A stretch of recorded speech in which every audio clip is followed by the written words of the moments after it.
At this age, you have explained enough. You have defended enough, apologized enough, and opened your heart too many times to people who only wanted to question it. You have spent years trying to make others understand your silence, your distance, your tiredness, your boundaries, your healing, your decisions, and your need to finally live without being pulled apart by everyone's opinion. But if explaining yourself truly brought peace, why do you still feel heavy after telling the whole story? Why do you still feel judged after speaking honestly? Why do you still feel guilty for choosing calm? Why do you still feel the need to prove that your silence is not pride, your distance is not hatred, and your peace is not selfishness? The truth is, at this age, you no longer owe anyone an explanation for protecting your spirit. You do not owe every person access to your reasons. You do not owe curious people the private details of your pain. You do not owe long speeches to those who only listen so they can twist your words later. Buddhist wisdom teaches that real freedom begins when you stop dragging your soul into every emotional courtroom, when you stop begging to be understood by people who have already chosen misunderstanding, and when you finally realize that silence can be a form of strength, not weakness. There comes a time when you stop living as if approval is oxygen. You stop performing your goodness for people who keep doubting your heart. You stop explaining your boundaries to people who benefited from you having none. You stop correcting every false version of you, answering every accusation, and proving your innocence to people who were never fair judges in the first place. This is not bitterness. This is not coldness. This is not you becoming rude or hard. This is wisdom. This is the quiet moment when your soul finally says, "I have nothing left to prove." Tonight, as you listen to these lessons, something inside you will begin to loosen. The old need to justify yourself will grow weaker. The fear of being misunderstood will lose its grip. The guilt that once controlled your decisions will begin to fade. You will understand that peace does not need permission, healing does not need an audience, growth does not need an announcement, and your life does not need to be defended before people who only disturb it. This is not just a message about silence. This is Buddhist wisdom on freedom. At this age, you no longer owe anyone an explanation. Are you ready? Let's begin. And once you understand that your life does not need to be defended before people who only disturb it, the first freedom you meet is the freedom of silence. Not the silence of fear, not the silence of weakness, not the silence that comes from being defeated, but the silence that comes when your soul finally stops rushing to explain what your peace has already decided. There is a kind of silence that people fear because they can no longer control what comes out of you. They can no longer pull your pain into the open. They can no longer press the old buttons and watch you react. They can no longer throw a small accusation and receive a full speech from your wounded heart. At this age, silence becomes more than the absence of words. It becomes a locked door. It becomes a calm river. It becomes the place where your peace is protected from people who only came to disturb it. For many years, you may have believed that silence needed an explanation. If you stopped calling, you felt the need to explain. If you became quieter in a room, you felt the need to explain. If you no longer laughed at things that hurt you, you felt the need to explain. If you pulled back from people who drained you, you felt the need to explain. You wanted them to know you were not angry. You wanted them to know you were not proud. You wanted them to know you were not acting strange. You wanted them to understand that something inside you had changed. But here is the question that slowly wakes a tired soul. Why must every change in you be submitted for approval? Why must every quiet season become a public announcement? Why must your silence be defended as if peace were a crime? Why must people receive a full report before they respect your need to breathe? Buddhist wisdom teaches that not every sound is wisdom, and not every answer is freedom. Sometimes speech becomes another chain. Sometimes, the more you explain, the more you feed the very fire you are trying to escape. A person asks why you are quiet, but they are not really asking because they care. They are asking because your silence makes them uncomfortable. It removes the entertainment of your reaction. It removes the power they once had over your emotions. It removes the easy access they had to your inner world. There are people who do not miss your voice because they love your soul. They miss your voice because your reactions used to make them feel important. When you explained, they felt powerful. When you defended yourself, they felt central. When you cried, argued, apologized, or tried to make them understand, they felt in control of the room. But when you become silent, something changes. Their power has nowhere to land. This is why your silence may disturb some people more than your anger ever did. Anger still gives them a conversation. Anger still gives them a fight. Anger still gives them proof that they can move you. But silence gives them nothing to hold. Silence says, you no longer have permission to enter me like before. Silence says, I have heard enough. Silence says, I am not available for this old pattern anymore. And that is where freedom begins. At a younger age, many people believe that being understood is the same as being loved, so they explain everything. They explain their choices, their feelings, their pain, their boundaries, their exhaustion, their healing, their silence. They explain why they said no. They explain why they left. They explain why they changed. They explain why they are tired. They explain why they no longer show up the same way. They open private wounds in front of people who do not even have clean hands. But age teaches you something painful and beautiful. Some people do not misunderstand you because you failed to explain. They misunderstand you because misunderstanding you protects the version of the story where they do not have to change.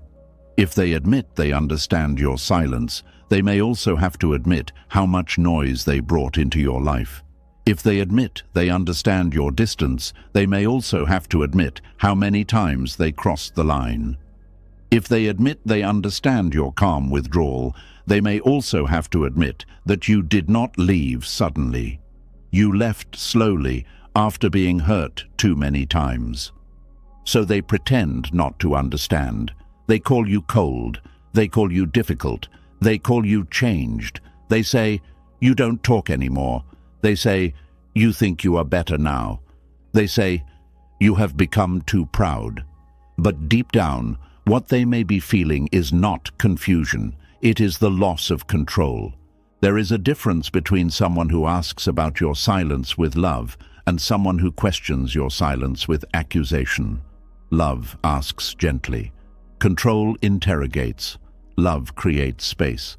Control demands access. Love says, I noticed you have been quiet. I hope you are okay. Control says, why are you acting like this? Love waits for the truth. Control demands a performance. You must learn the difference because not every person who asks a question deserves the full answer. Some questions are not doors, they are traps. Some people do not ask so they can understand. They ask so they can argue with your reason. You say you are tired and they tell you everyone is tired. You say you need space and they call you selfish. You say you are protecting your peace and they accuse you of being dramatic. You say you are healing and they remind you of who you used to be. So, what is the point of giving sacred words to a person who treats every truth like a weapon? This is where silence becomes wise. Not because you have nothing to say, but because you finally know the value of what you carry. Your emotions are not cheap. Your history is not public property. Your pain is not a courtroom document. Your healing is not a debate. Your quietness does not need to be translated for people who only respect noise. Buddhist wisdom often points us toward right speech. This does not only mean speaking kindly, it also means knowing when speech is unnecessary, harmful, or rooted in attachment. Before you speak, you can ask yourself, is this true? Is this useful? Is this the right time? Is this person able to receive it? Am I speaking from peace or am I speaking from fear? Am I explaining because clarity is needed or am I explaining because I cannot bear being judged? That last question is powerful. Many times we do not defend ourselves because the situation needs it. We defend ourselves because our ego is bleeding. We want to be seen as good. We want to be seen as fair. We want to be seen as kind, mature, innocent, loyal, reasonable. We want to correct the wrong picture someone has painted of us. And sometimes that desire is natural. No one enjoys being misunderstood. No one enjoys being judged unfairly. No one enjoys watching people turn your quiet growth into a false story. But at this age, you begin to see the trap. If you run after every wrong opinion, you will spend your whole life outside yourself. You will become a servant to other people's perceptions. You will abandon your peace just to manage their thoughts. You will keep walking into emotional rooms that your soul has already outgrown. And what does that cost you? It costs sleep. It costs calm. It costs dignity. It costs the soft part of you that wanted to live freely. One careless comment, and your whole evening is gone. One accusation, and your mind spends hours preparing a speech. One person says, "You have changed," and suddenly you are tempted to explain the years of pain, disappointment, growth, prayer, reflection, and quiet endurance that brought you here. But you do not owe everyone the journey just because they are uncomfortable with the result. Some people only notice your silence after they ignored your words. They did not listen when you were explaining your hurt.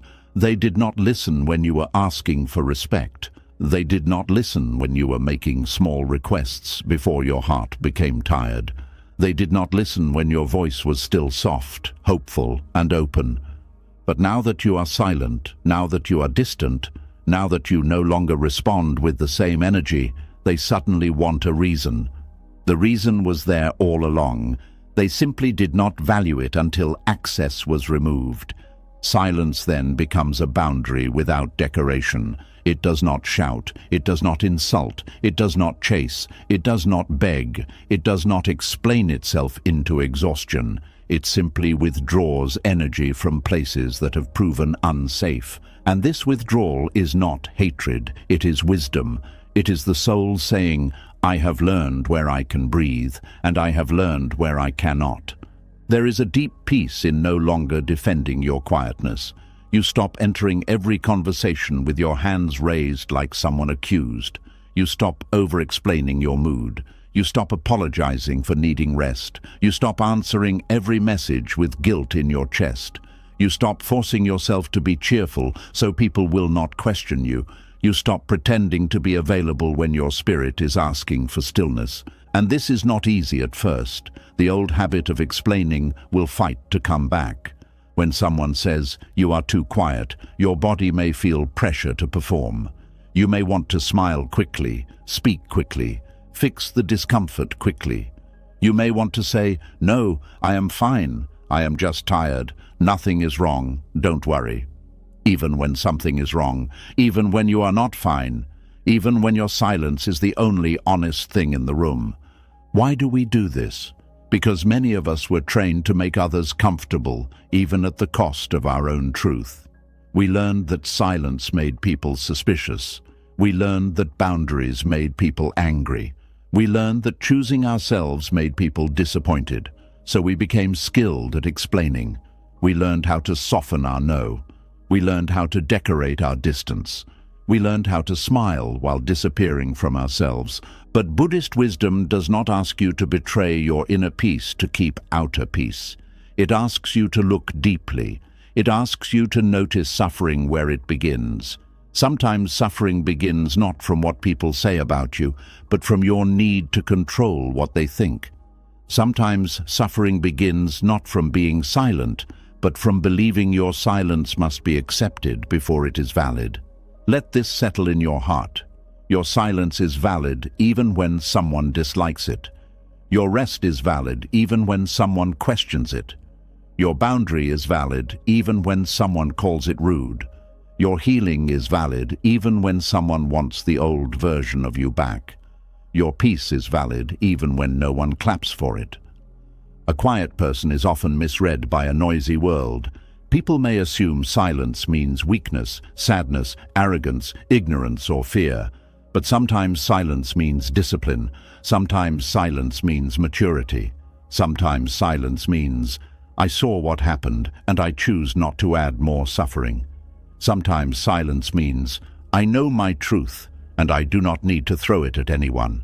Sometimes silence means, I have reached a place in life where not every comment deserves my breath. This kind of silence is not empty. It is full of awareness. It is full of restraint. It is full of dignity. It is full of all the words you could say but choose not to, because you now understand that peace is more valuable than winning a pointless argument. There is power in being able to respond but choosing not to. There is strength in feeling the old anger rise and letting it pass without becoming its servant. There is wisdom in hearing someone misunderstand you and not rushing to place your soul in their hands. This does not mean you never speak. It means you no longer speak from panic. You no longer explain from fear. You no longer hand out your energy to every person who knocks on the door of your emotions. Silence gives you time to see clearly. When you stop reacting, you start observing. You notice who becomes angry when they cannot control your response. You notice who respects your quietness and who tries to punish you for it. You notice who cares about your well-being and who only cares about getting access again. You notice who asks with tenderness and who asks with entitlement. This is one of the hidden gifts of silence. It reveals people. Words can hide many things, but silence draws out truth. When you stop over-explaining, some people become gentle. They give you room. They check on you without pressure. They respect your pace. They understand that your quietness may be part of your healing, but others become restless. They provoke. They accuse. They gossip. They push. They say things just to get a reaction. And now you can see clearly who wanted connection and who wanted control. Your silence becomes a mirror. It shows people what they were really attached to. Were they attached to your presence or your obedience? Were they attached to your love or your availability? Were they attached to your truth or your explanations? Were they attached to your soul or the version of you that never said no? This is why no longer defending your silence is not passive. It is deeply active. It is an inner decision to stop feeding confusion. It is a choice to stop giving your life force to conversations that do not heal, repair, clarify, or bring peace. It is a practice of guarding the doorway of your mind. Think of your mind as a small room with a lamp inside. Every argument, every accusation, every unnecessary explanation uses oil from that lamp. If you keep giving oil to people who only bring storms, eventually your own room becomes dark. You wake up tired. You move through the day heavy. You lose your center. You become present in body, but absent in spirit. All because you kept trying to defend yourself in places where peace was never the goal. Buddhist wisdom teaches that suffering grows where attachment grows. The attachment here is subtle. It is not attachment to money, praise, or possessions. It is attachment to being understood, attachment to being seen correctly, attachment to having the last word, attachment to making people admit you are not who they think you are. And this attachment can feel noble because it looks like truth. But beneath it, there is often fear. Fear of rejection, fear of shame, fear of being painted wrongly, fear of losing love. But what kind of love requires you to exhaust yourself before it believes you? What kind of relationship needs a full explanation before it respects your silence? What kind of friendship treats your quiet season like an offense? What kind of family bond demands that you keep speaking even when your heart is tired? Real love does not force your soul to perform. Real love can sit beside your silence without trying to break it open. Real love does not always need a detailed reason before it offers compassion. Real love can say, take your time. Real love can say, I am here when you are ready. Real love can say, you do not have to explain everything for me to care. And when you have experienced enough of the opposite, this kind of love feels almost strange. Peace may feel unfamiliar when you have spent years defending yourself. Calm may feel like danger when your nervous system is used to conflict. Silence may feel like guilt when you were trained to explain every emotion. But with time, you learn that not every quiet space is abandonment. Some quiet spaces are healing. Some quiet spaces are where the soul returns to itself. At this age, you are allowed to become more private. You are allowed to share less. You are allowed to answer slowly. You are allowed to step away from people who treat your emotions like public property. You are allowed to stop explaining your quietness to those who only want to turn it into an argument. You are allowed to let a message sit unanswered until your spirit feels ready. You are allowed to be present without performing happiness. You are allowed to have inner seasons that are not open for discussion. This is important because many people confuse access with love. They think if they love you, they should know everything. They should know why you are silent, why you are tired, why you changed, why you said no, why you left, why you stopped sharing. But love without respect becomes possession. Care without boundaries becomes control. Concern without tenderness becomes pressure. You do not need to punish people with silence. That is not the freedom we are speaking about. Silence used as revenge still keeps you tied to the person. It still says, I want you to feel my absence. But wise silence is different. Wise silence says, I am returning to myself. It does not seek to hurt. It seeks to heal. It does not try to make someone suffer. It simply refuses to keep suffering for the sake of being understood. There is a soft dignity in this. You can be quiet without being cruel. You can create distance without hatred. You can stop explaining without becoming arrogant. You can protect your peace without wishing harm on anyone. This is one of the most beautiful forms of freedom because it does not depend on someone else losing. It depends on you finally choosing not to abandon yourself. When a person tries to pull you back into the old pattern, pause. Do not rush. Breathe before you answer. Ask yourself what your words are about to serve.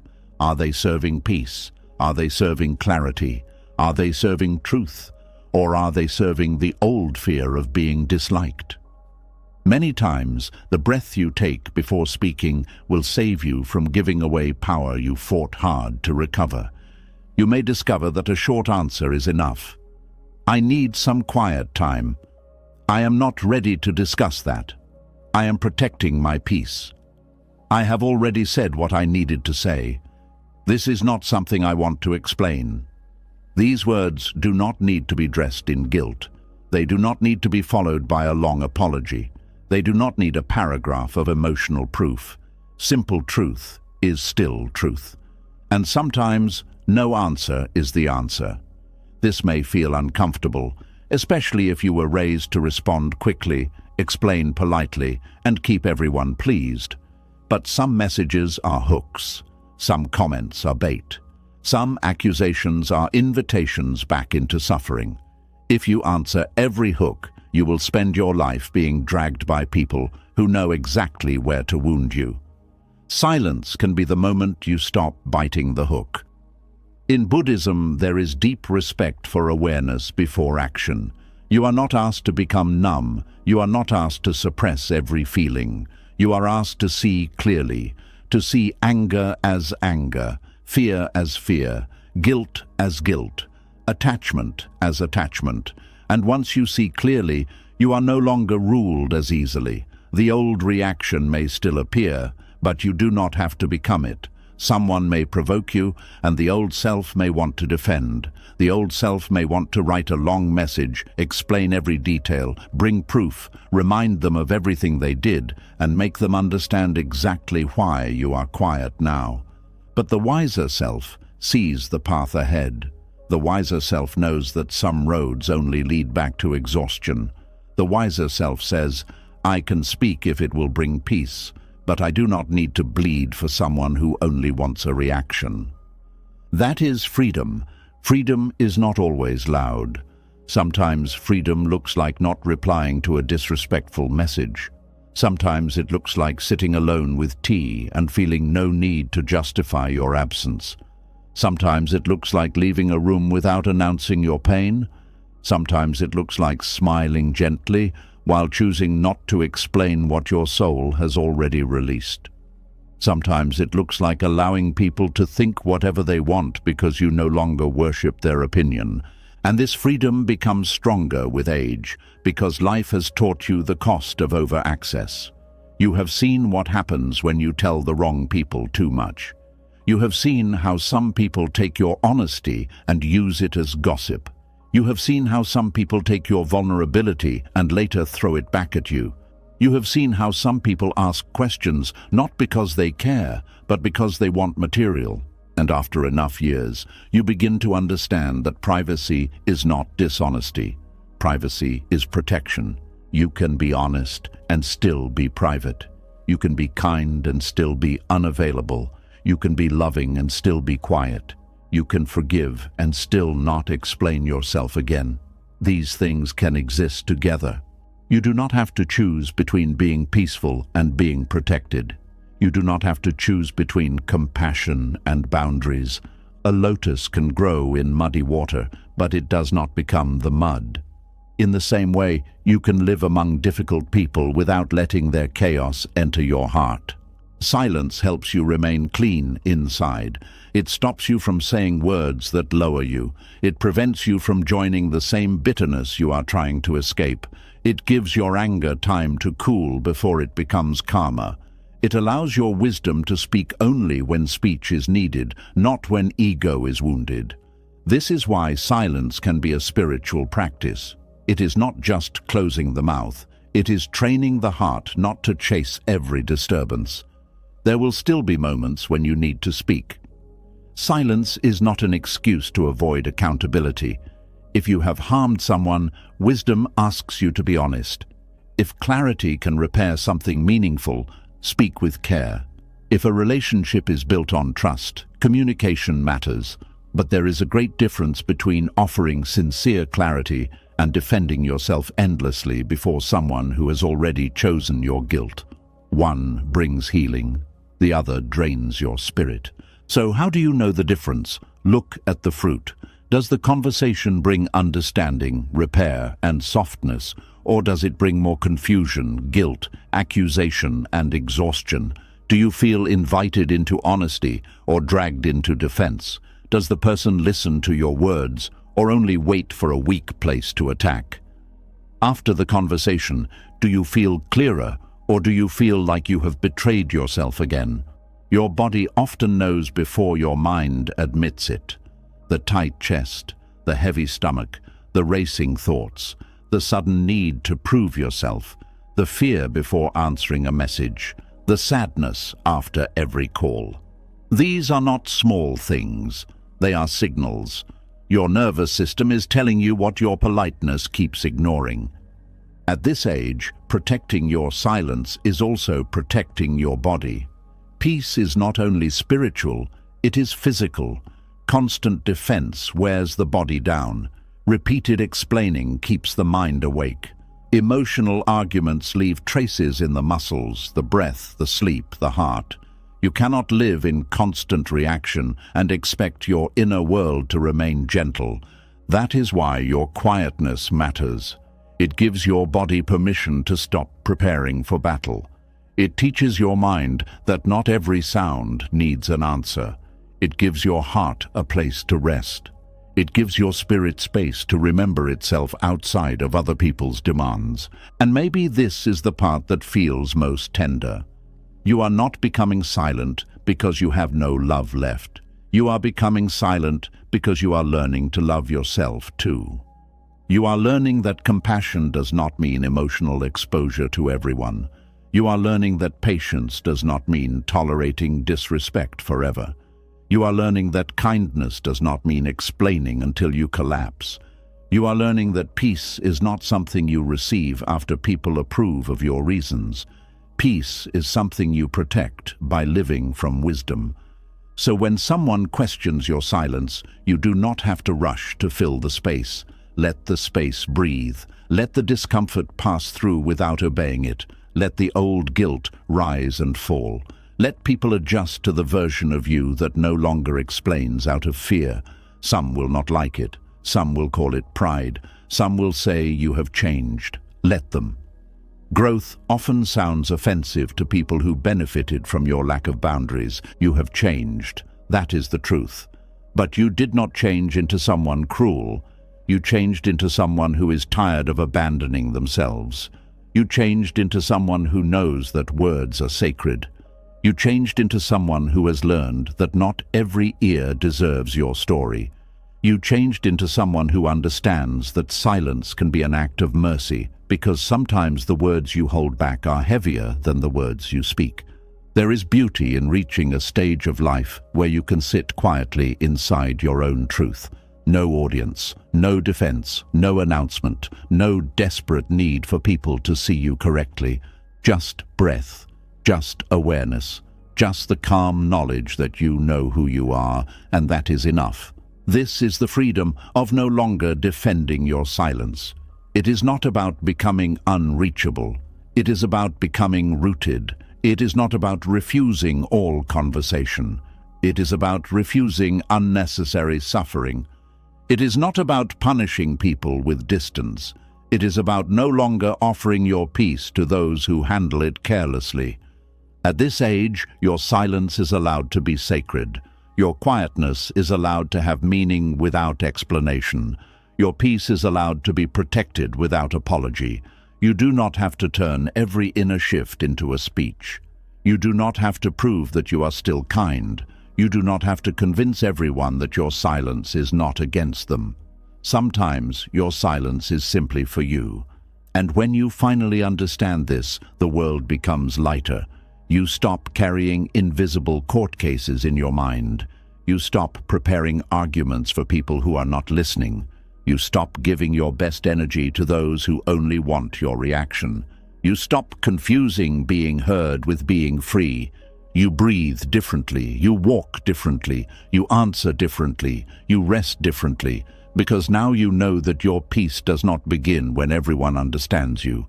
Your peace begins when you stop needing everyone to understand before you allow yourself to be calm. So let the silence protect what noise once damaged. Let it cover the parts of you that are still healing. Let it teach you who deserves closeness and who only misses control. Let it return your energy to your own hands. Let it remind you that a quiet life is not an empty life. Sometimes it is the fullest life because it is no longer crowded with unnecessary explanations. At this age, you no longer owe anyone an explanation for your silence. You owe yourself peace. You owe yourself rest. You owe yourself the dignity of not reacting to every provocation. You owe yourself the freedom of knowing that what is sacred does not need to be defended before those who cannot honor it. And when your silence no longer needs defense, your soul finally has room to speak in a deeper way. Not through arguments, not through long explanations, not through fear, but through calm choices, steady boundaries, peaceful distance, and a life that says without shouting, "I am free." And when your silence no longer needs defense, another truth rises quietly from beneath it. You begin to see that it was never only silence you were defending. You were defending your right to live, your right to choose, your right to change, your right to rest, your right to walk away from what kept hurting you. And the painful part is this. For years you may have called it explaining, but deep down it was something much heavier. It was asking for permission from people who were never meant to hold power over your peace. There is a kind of explaining that looks innocent from the outside, but inside it feels like kneeling. You say, "I just want them to understand." You say, "I just want to be clear." You say, "I do not want anyone to think badly of me." But beneath those words, your heart may be whispering, "Please approve of me. Please do not reject me. Please tell me I am allowed to choose myself. Please tell me my life is acceptable to you." And this is where explaining becomes a hidden form of begging. Not begging with your hands stretched out. Not begging for money. Not begging for food. But begging for emotional permission. begging to be seen as good before you make a decision, begging to be called kind before you set a boundary, begging to be understood before you rest, begging to be forgiven before you have even done anything wrong. And many people live like this for years without realizing it. They think they are being respectful, they think they are being mature, they think they are keeping peace. But slowly their spirit becomes tired because every choice must pass through someone else's reaction before it feels safe. At this age, you must ask yourself a serious question. How many decisions have you delayed because you were waiting for someone else to agree with your peace? How many times did you stay in places that drained you because you could not find the perfect explanation for leaving? How many times did you say yes because explaining your no felt too heavy? How many times did you betray your own tiredness because you feared the disappointment on someone else's face? This is not a small thing.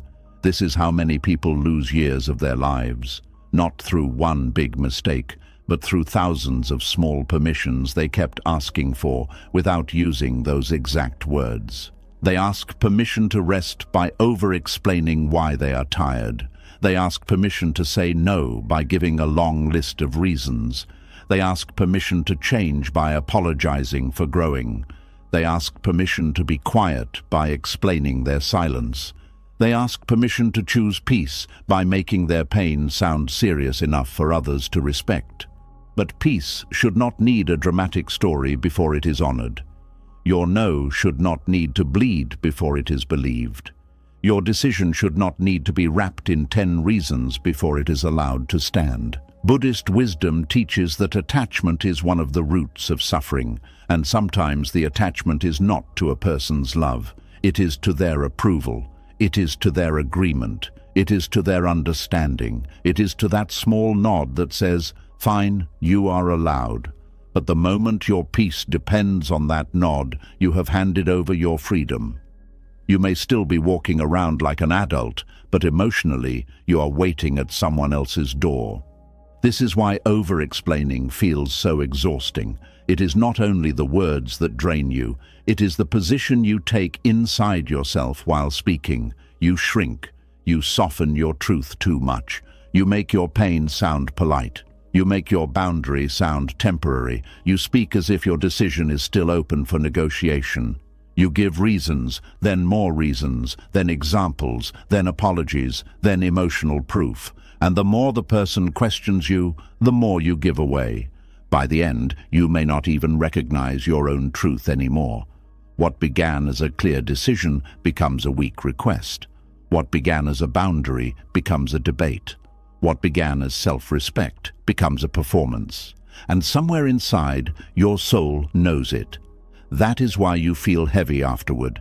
Not because you spoke, but because you abandoned your own authority while speaking. There is a deep difference between explaining from clarity and explaining from fear. Clarity speaks once and stands. Fear speaks again and again, hoping the other person will finally become gentle. Clarity says, "This is my decision." Fear says, "Please understand why I had to make this decision." Clarity respects the listener, but does not worship the listener. Fear studies the listener's face, tone, silence, and reaction, trying to find safety. Clarity is clean, fear is tiring.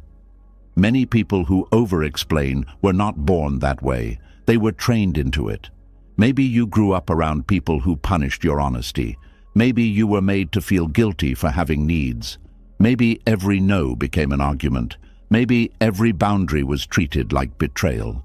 Maybe you learned that love became safer when you gave reasons quickly.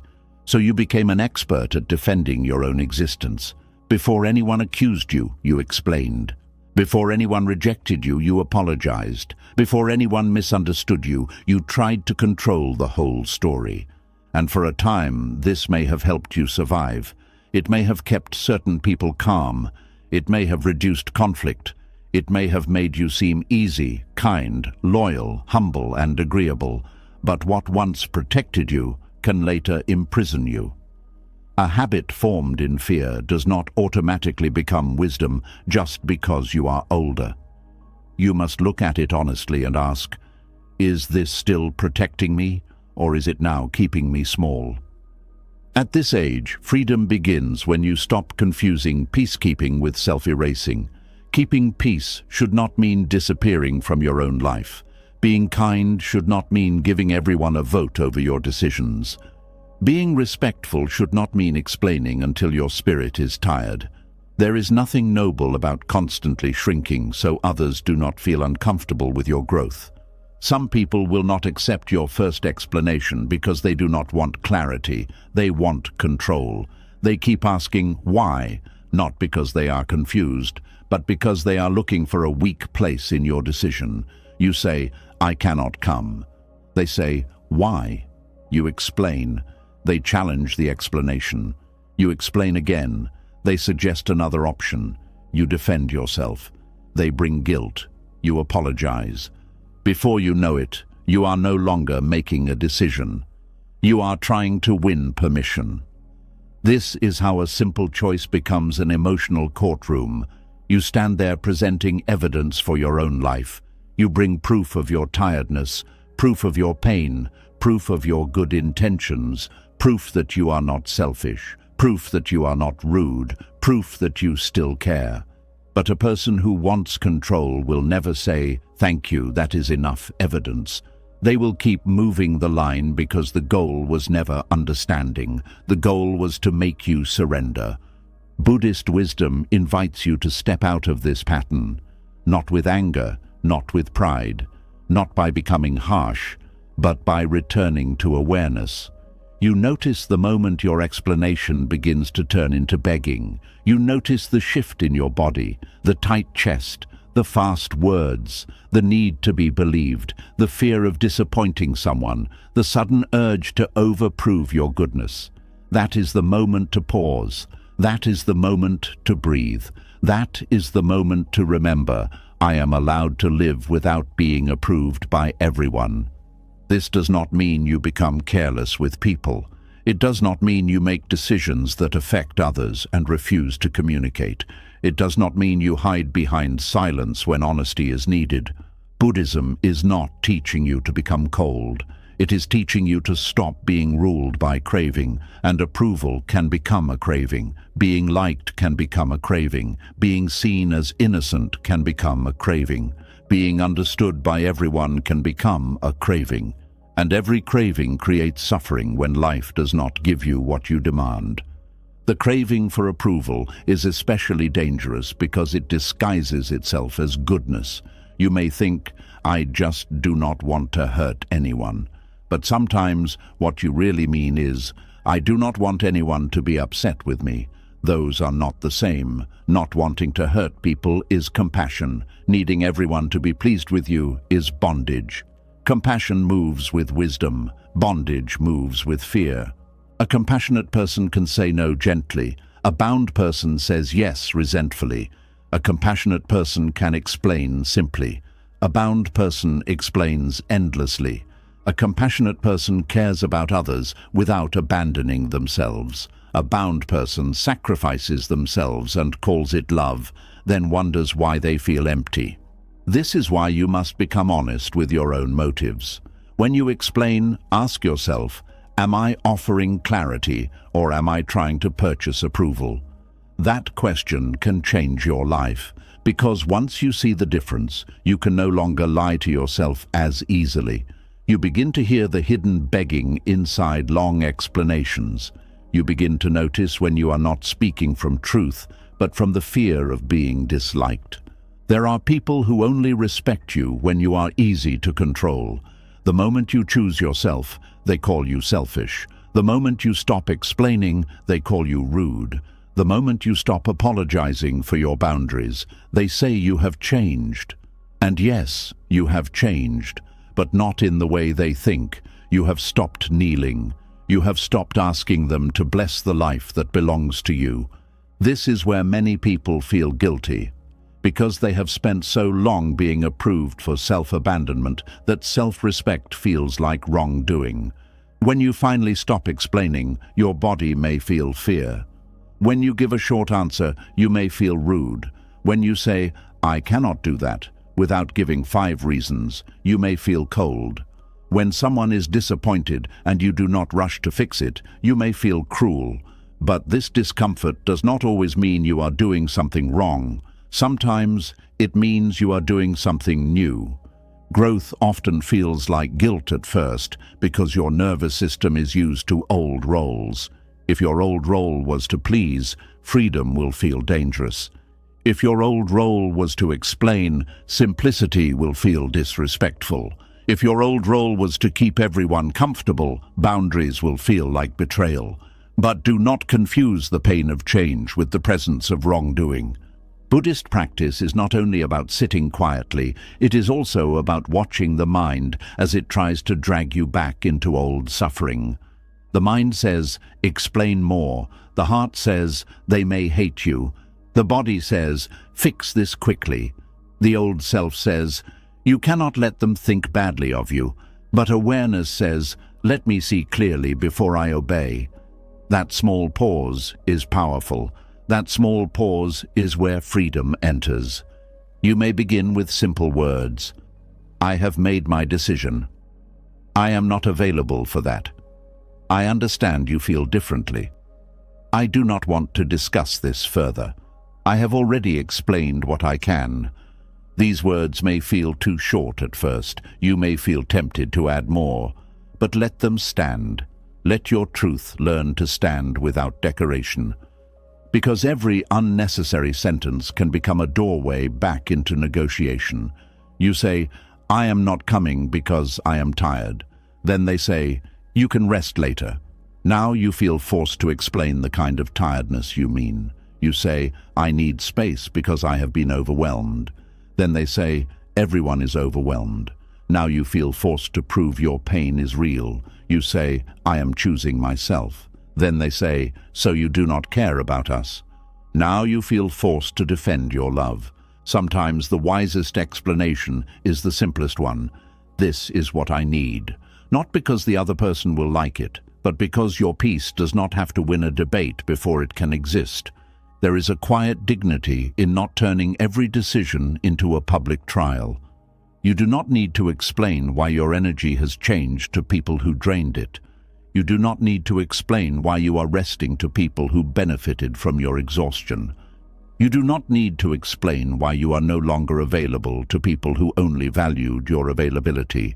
You do not need to explain why you are choosing peace to those who only recognize love when it comes with self-sacrifice. At this age, you must stop making your life a group decision. Advice can be useful. Honest conversation can be beautiful. Wise counsel can save you from blindness. But approval addiction is different. Approval addiction makes you unable to move unless someone says your movement is acceptable. It makes you feel wrong even when your heart is clear. It makes you treat other people's disappointment as a command. It makes you believe your own inner knowing is not enough. Buddhist wisdom calls you back to inner seeing, not selfish impulse, not reckless emotion, not stubborn pride, inner seeing, the calm place beneath fear where you know what is true, the quiet wisdom that says, this path is no longer healthy, the soft certainty that says, I cannot keep giving myself away, the clear awareness that says, I have outgrown this pattern. When that awareness is present, you do not need to beg the world to agree. But you must also understand why begging for approval becomes so addictive. Approval gives a quick relief. When someone says, okay, I understand, your body relaxes. When someone says, you are right, you feel safe. When someone says, I am not upset, you feel forgiven. So the mind starts chasing that relief again and again. It becomes like needing a small dose of comfort from outside yourself before you can feel steady inside yourself. The problem is, outside comfort is unstable. Today they approve, tomorrow they judge, today they understand, tomorrow they twist the story, today they praise your growth, tomorrow they resent your boundary. If your peace depends on their reaction, your peace will rise and fall like a leaf in the wind. Freedom means building a steadier place inside. It means being able to say, I hope they understand, but I will not abandon myself if they do not. It means being able to say, I care about their feelings, but I am not owned by their feelings. It means being able to say, I can listen without surrendering my truth. This is maturity. This is balance. This is the middle way between harshness and self-betrayal. The middle way matters. Some people hear messages about not explaining and turn them into arrogance. They become hard. They refuse all accountability. They say, I do not owe anyone anything, while leaving damage behind them. That is not wisdom. That is ego wearing the clothes of freedom. Buddhist freedom is not careless. It does not use peace as an excuse to avoid kindness. It simply refuses to make approval the master of your life. So when you have truly caused harm, speak. Apologize without making yourself the victim. Take responsibility without drowning in shame. Repair where repair is possible. That kind of explanation is not begging. It is integrity. But when you are simply making a choice that protects your health, your peace, your time, your energy, or your growth, you do not need to keep pleading until everyone is satisfied. There is a major difference between responsibility and emotional permission. Responsibility says, my actions affect others, so I will communicate with care. Emotional permission says, I cannot act unless others approve of my choice. Responsibility is mature. Permission-seeking is bondage. Responsibility keeps love clean. Permission-seeking turns love into fear. The older you become, the more precious your remaining energy becomes. You no longer have endless strength for useless explanations. You no longer have endless years to spend convincing people you deserve to live peacefully. You no longer have to waste entire nights replaying conversations that should have ended after one honest sentence. Life becomes too sacred for that. Breath becomes too sacred. Sleep becomes too sacred. The heart becomes too sacred. You begin to ask better questions, not how do I make them understand, but why do I need their understanding so badly? Not how do I explain this perfectly, but why am I afraid of being disliked? Not how do I prove I am right, but can I remain peaceful even if they think I am wrong? These questions are not easy. They cut deep, but they lead to freedom. Because the real prison is not always the other person. Sometimes the prison is the belief that you cannot be free until they approve of your freedom. That belief can keep you trapped long after the person has left the room. They may not even be thinking about you, yet you are still arguing with them in your mind, still preparing your defense, still rewriting your explanation, still hoping one day they will finally see your heart clearly. But what if they never do? Will you postpone your peace forever? Will you wait another 5 years? Another 10? Will you stay emotionally kneeling because someone refuses to understand what your soul already knows? There comes a time when you must bless yourself to move forward, not in arrogance, but in peace. You place your hand on your own heart and say, I know my intention. I know what I have survived. I know why I must choose differently now. I do not need to keep begging for approval from people who are not living inside my body, carrying my memories, or paying the price of my exhaustion. This is not selfish. This is honest.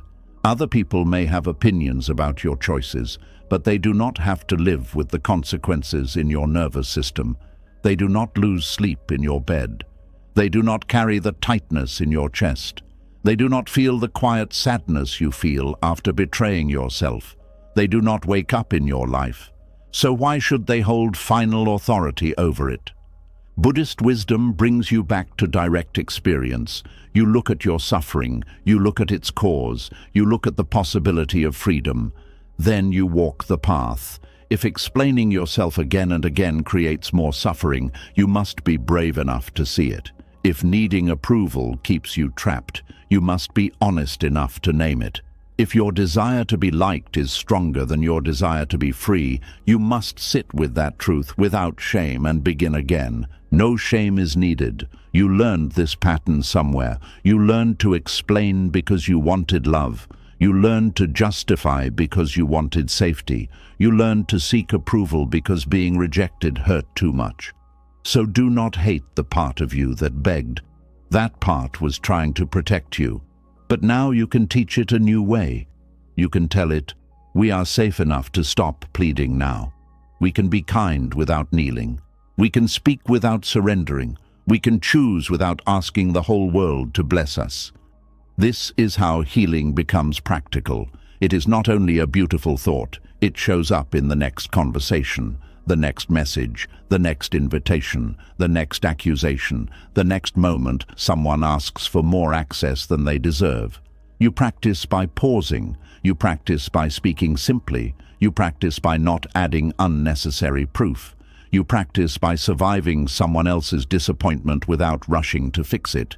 You practice by letting your decision remain your decision. At first, people may test you, especially those who benefited from the old version of you. They may push harder. They may say, "You never used to be like this." They may bring up your past kindness as if it were a contract for future self-abandonment. They may use guilt. They may use silence. They may use anger. Let their reaction teach you. A person who only respects your boundary when it comes with an apology never respected your boundary. They only tolerated your discomfort because it kept them comfortable. Do not be surprised when your freedom disappoints people who preferred your fear. Do not be shocked when your short answer offends those who were used to long explanations. Do not panic when someone mistakes your self-respect for pride. Their discomfort is not always evidence of your wrongdoing. Sometimes it is evidence that the old arrangement has ended. And when that old arrangement ends, something beautiful returns to you. Energy, clarity, time, breath. You no longer spend half your life preparing emotional speeches. You no longer write messages you delete 10 times. You no longer explain your boundaries as if they are fragile things begging to be accepted. You no longer feel responsible for managing every mood around you. You begin to live from the inside out. This is the quiet power of no longer begging through explanations. You become simpler, not shallow but clear. You speak with less fear. You choose with less guilt. You listen without being swallowed. You love without becoming a servant. You care without handing over the keys to your peace. And people who truly love you will adjust. They may not always understand immediately, but they will not require you to suffer before they respect you. They will not make your boundary a personal insult. They will not demand a full performance before offering basic kindness. They will learn the new rhythm of your life because they value your well-being more than their control. The ones who only wanted control may drift away. Let them. It is painful, yes, but it is also revealing. When you stop begging, you discover which relationships were built on mutual respect and which were built on your compliance. This discovery may hurt, but it also cleans your life. It shows you where peace can grow and where it kept being stepped on. At this age, you are not here to win every emotional case. You are not here to convince every person that your choices are valid.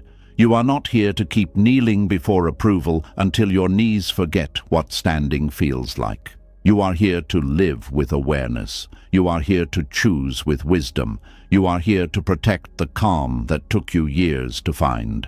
So let your explanations become lighter. Let your words become cleaner. Let your yes be honest. Let your no be peaceful. Let your silence be respected by you first.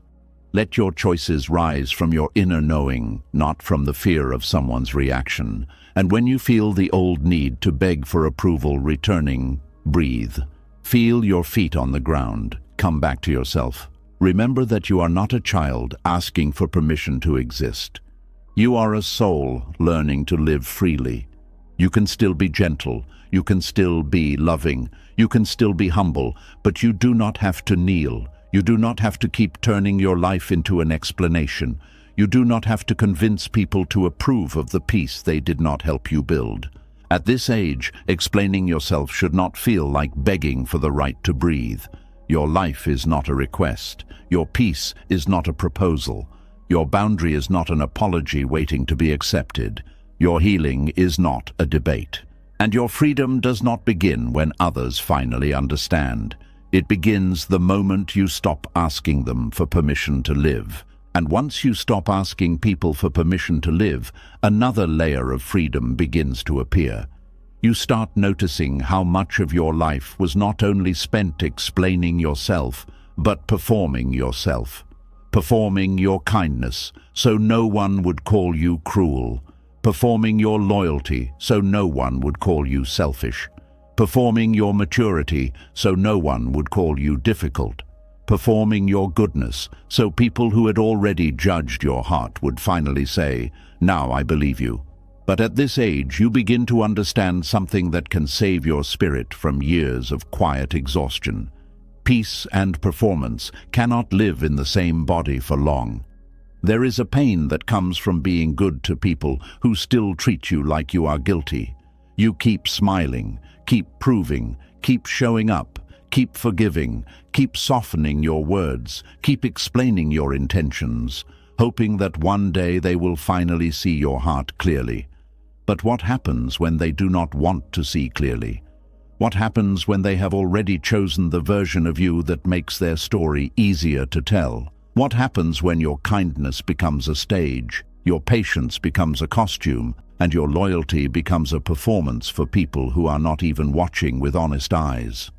This is where many tired souls lose themselves, not because they are bad people, but because they are trying too hard to be seen as good. They begin to live in a way that is no longer guided by peace, but by the fear of being misunderstood. They do not ask, "What is true?" They ask, "How will this look?" They do not ask, "What protects my spirit?" They ask, "Will they think I am selfish?" They do not ask, "What is the wise thing to do?" They ask, "How can I make sure nobody is upset with me?" And slowly, life becomes a performance. Not the loud kind with lights and applause, but the quiet kind that happens in the heart. You perform being okay when you're tired. You perform being available when you need rest. You perform being forgiving when your pain has not even been acknowledged. You perform being mature by swallowing words that should have been spoken with calm truth. You perform being loyal by staying close to people who have not been loyal to your peace.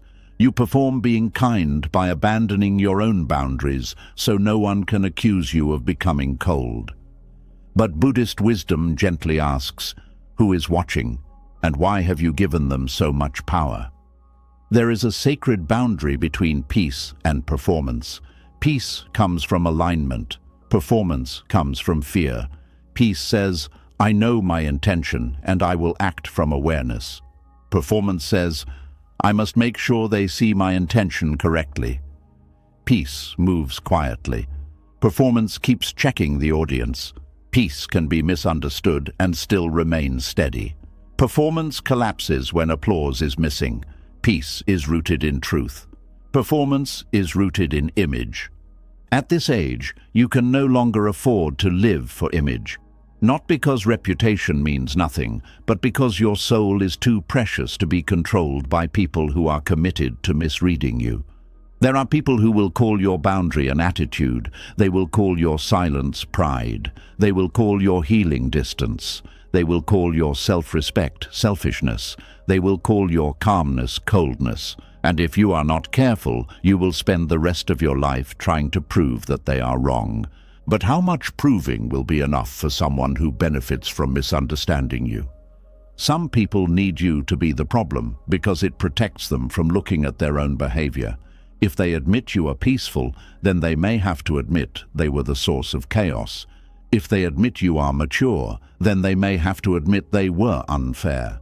If they admit your boundary is reasonable, then they may have to admit they crossed it. If they admit your silence is healing, then they may have to admit they kept hurting you even after you spoke. So they hold on to a false version of you, not because the truth is hidden, but because the truth is inconvenient. And if you keep performing for such people, you are not trying to bring light anymore. You are trying to decorate a room they have decided to keep dark. This is why you must learn to stop auditioning for people who have already rejected your truth. You do not need to keep showing them how kind you are. You do not need to keep proving your maturity. You do not need to over-display loyalty. You do not need to make your pain look pretty so they will respect it. You do not need to keep acting calm just to avoid being called dramatic. Real peace is not a show. Real wisdom is not a performance. Real kindness does not need to kneel before someone's suspicion. There is a kind of maturity that people praise because it keeps you silent for their comfort. They say, be the bigger person, but what they sometimes mean is, do not hold anyone accountable. They say, let it go, but what they sometimes mean is, do not disturb the person who hurt you. They say, you are mature, but only when your maturity benefits them. The moment your maturity includes a boundary, they call it pride. The moment your peace includes distance, they call it disrespect. The moment your kindness includes self-protection, they call it selfishness. This is why you must be careful about living for labels. If you live to be called mature, people can control you by threatening to call you childish. If you live to be called kind, they can control you by accusing you of being cruel. If you live to be called loyal, they can control you by saying you abandoned them. If you live to be called peaceful, they can control you by saying you changed. Every label you hunger for becomes a chain in the hands of someone who knows how to pull it. Buddhist wisdom teaches a different path. It teaches you to act from awareness, not from hunger. To do good because goodness is your path, not because you need witnesses. To be kind because kindness keeps your heart clean, not because you are trying to win approval. To be patient because anger would poison you, not because you are afraid of being judged. To set boundaries because wisdom requires it, not because you want to punish anyone. When your actions come from awareness, you no longer need constant validation. You become less interested in looking good and more interested in being free. This is difficult for people who have spent years being misunderstood. When you have been judged unfairly, the desire to prove yourself can become very strong. You want to show them they were wrong. You want them to feel ashamed for misreading you. You want them to finally say, I see now. You were not the person I thought you were. And yes, that desire is human. It comes from pain. It comes from the deep wound of not being seen. But the question is, how long will you keep living on a stage built by your pain? Some people are still performing for parents who never affirmed them. Some are performing for siblings who always compared them. Some are performing for partners who made them feel hard to love. Some are performing for friends who gossip but smile. Some are performing for children who only notice their sacrifices when they stop making them. Some are performing for a whole community that never knew the private battles behind their public calm. And the tragedy is this: the audience keeps changing, but the performance remains. You leave one judgmental person and find another. You escape one critical room and enter another. Not because you love suffering, but because the inner habit has not changed. The real audience is no longer outside. It is inside your own mind. It is the voice that says, be careful, do not look selfish, do not disappoint them, do not let them think badly of you, do more, explain more, smile more, stay longer, give more. At this age, you must gently challenge that voice. You must ask, who taught me that I must be acceptable to be safe? You must ask, why do I believe my goodness needs a witness? You must ask, why do I feel guilty when I stop performing? These questions may feel uncomfortable, but they open the door to freedom. Because the sacred boundary between peace and performance is not only about other people, it is about the place inside you where you stop acting and start living truthfully. It is the place where you no longer need to look calm while you are breaking. You no longer need to look generous while you are empty. You no longer need to look strong while you are silently asking for rest. You no longer need to look forgiving while your heart still needs time. You no longer need to look available while your soul is begging for space. Peace begins when your outer life stops betraying your inner truth. There is a powerful honesty in saying, "I cannot do that right now." There is wisdom in saying, "I need time." There is dignity in saying, "I care, but I cannot keep giving from an empty place." There is maturity in saying, "I will not pretend this is okay." These are not cruel sentences, they are clean sentences. They do not attack, they do not beg, they do not perform, they simply stand. People who are used to your performance may not like your honesty at first. They may miss the version of you who smiled through pain. They may miss the version of you who answered quickly. They may miss the version of you who carried every burden quietly. They may miss the version of you who said yes before checking your own heart. But missing that version does not mean that version was healthy. Sometimes people miss the you who was easiest for them, not the you who was most alive. This is a hard truth, but it is freeing. The version of you that everyone praised may not be the version of you that was at peace. They praised your patience while you were swallowing hurt. They praised your strength while you were exhausted. They praised your loyalty while you were being neglected. They praised your kindness while you were afraid to say no. They praised your maturity while you were carrying pain silently so no one else would feel uncomfortable. But praise is not always proof that you are living wisely.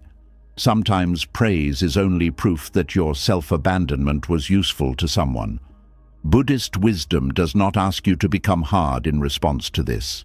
It asks you to become awake, to see clearly, to notice where you are acting from compassion and where you are acting from fear, to notice where kindness is natural and where kindness is being forced as a mask, to notice where patience is wise and where patience is only delayed self-betrayal, to notice where loyalty is love and where loyalty is attachment to an old role. When you see clearly, you can choose differently without hatred. You can say no without becoming bitter. You can step back without wanting revenge. You can stop performing without becoming careless. You can remain soft, but not easily used. This is the balance many people never learn. They think the only choices are to be endlessly giving or completely cold. But there is a middle path. You can be warm and boundaried. You can be kind and honest. You can be peaceful and firm. You can be compassionate and unavailable for disrespect. This is the sacred boundary. It is not a wall built from anger. It is a line drawn from wisdom. It says, "I will not use my goodness as a costume. I will not turn my maturity into a prison. I will not prove my loyalty to people who keep wounding my peace. I will not perform kindness in places where truth is required." One of the most painful performances is the performance of being unaffected. Someone hurts you, and you act like it did not matter. Someone ignores your needs, and you tell yourself not to be sensitive. Someone speaks to you with disrespect, and you laugh it off because you do not want to look difficult. Someone takes and takes, and you keep giving because you do not want to be called selfish. But your body knows, your heart knows, your sleep knows, your silence later knows. Pain does not disappear because you perform peace. It hides. It settles into your chest. It becomes tiredness. It becomes resentment. It becomes distance. It becomes quiet sadness. It becomes the strange feeling of being surrounded by people and still feeling unseen. This is why performing peace is not the same as having peace. Performing peace is a mask. Real peace is a state of alignment. To perform peace, you must suppress truth. To live in peace, you must honor truth. To perform peace, you avoid discomfort. To live in peace, you face discomfort with awareness. To perform peace, you keep everyone else calm while you suffer inside. To live in peace, you stop making your inner world the sacrifice for outer appearances. This is important because many people confuse spirituality with performance. They think being spiritual means never being upset, never setting boundaries, never walking away, never saying no, never disappointing anyone. They think peace means always being soft, always being available, always smiling, always forgiving instantly. But that is not wisdom. That is a costume. True spiritual growth does not turn you into a person without limits. It turns you into a person who sees clearly enough to stop feeding suffering.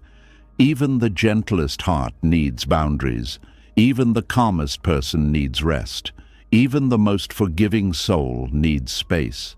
Even the kindest person has the right to stop standing where they are repeatedly wounded. A peaceful person is not someone who allows everything. A peaceful person is someone who no longer reacts blindly but still chooses wisely. This is where many people misunderstand Buddhism. They think non-attachment means not caring. They think compassion means allowing harm.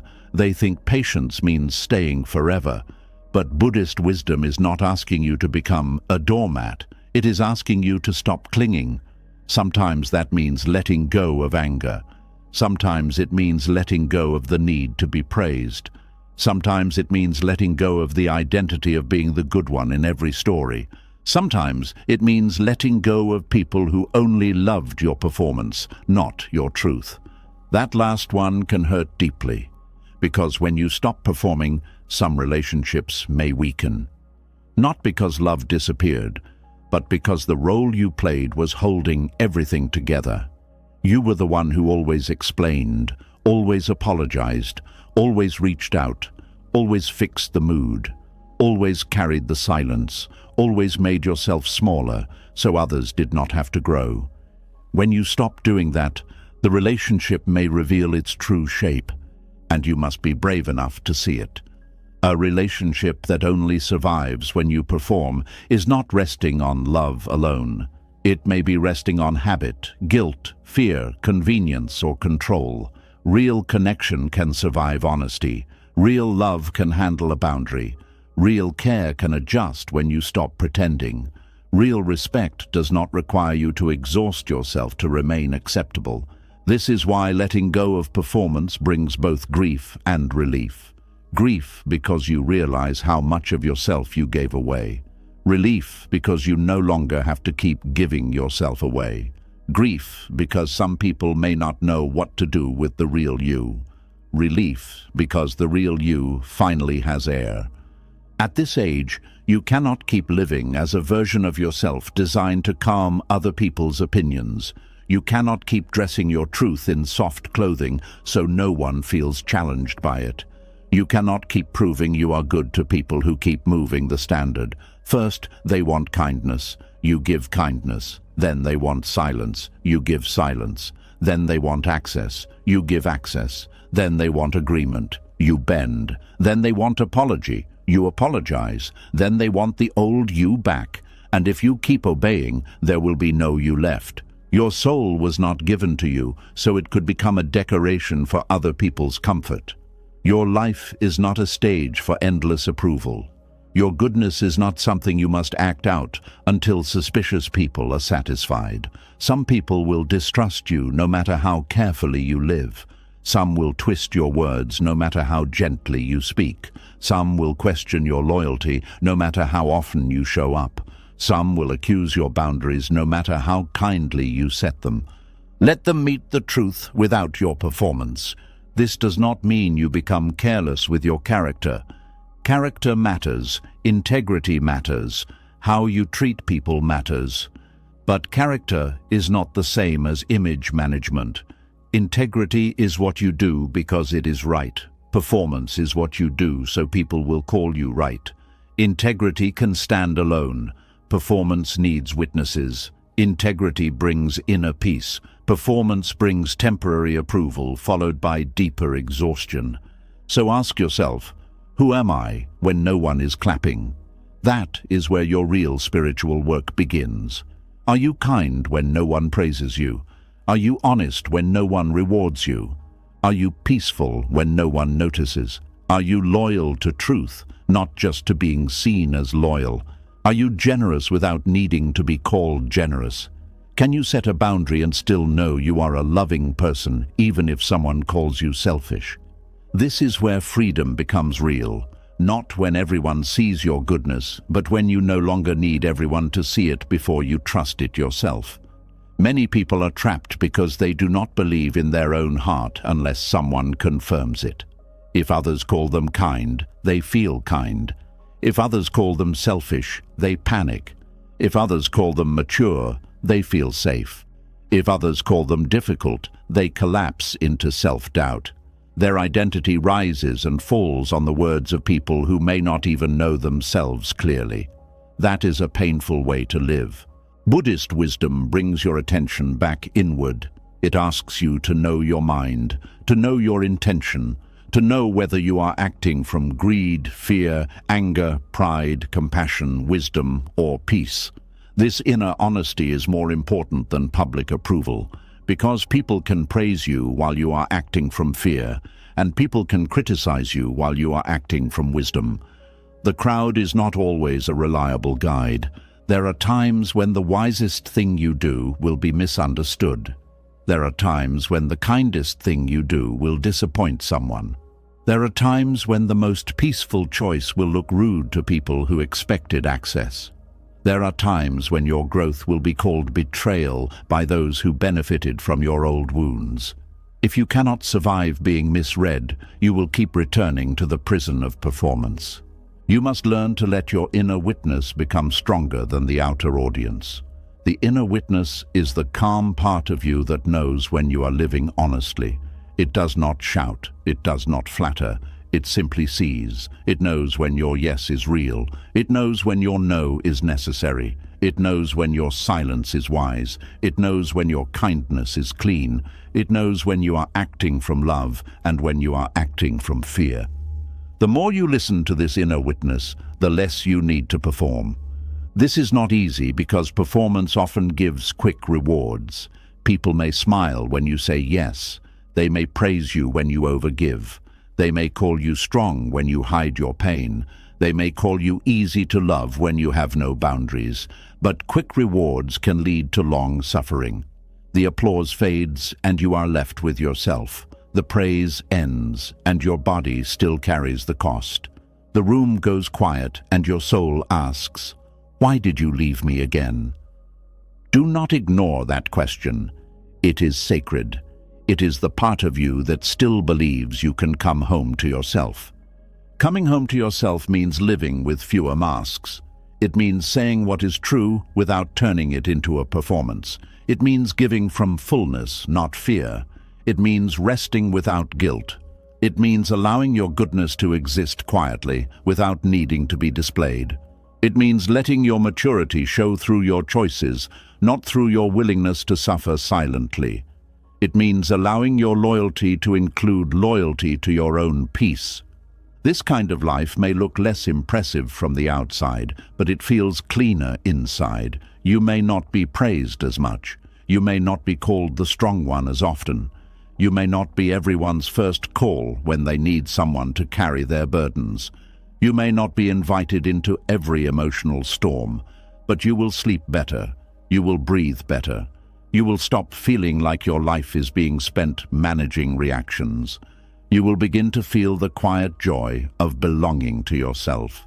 And when you belong to yourself, you can love others more honestly, not with the hidden resentment of someone who gives too much, not with the fear of someone who needs approval, not with the tired smile of someone performing goodness, but with clean hands, with a clear heart, with the ability to say yes when yes is true and no when no is wise. That is real kindness. That is mature love.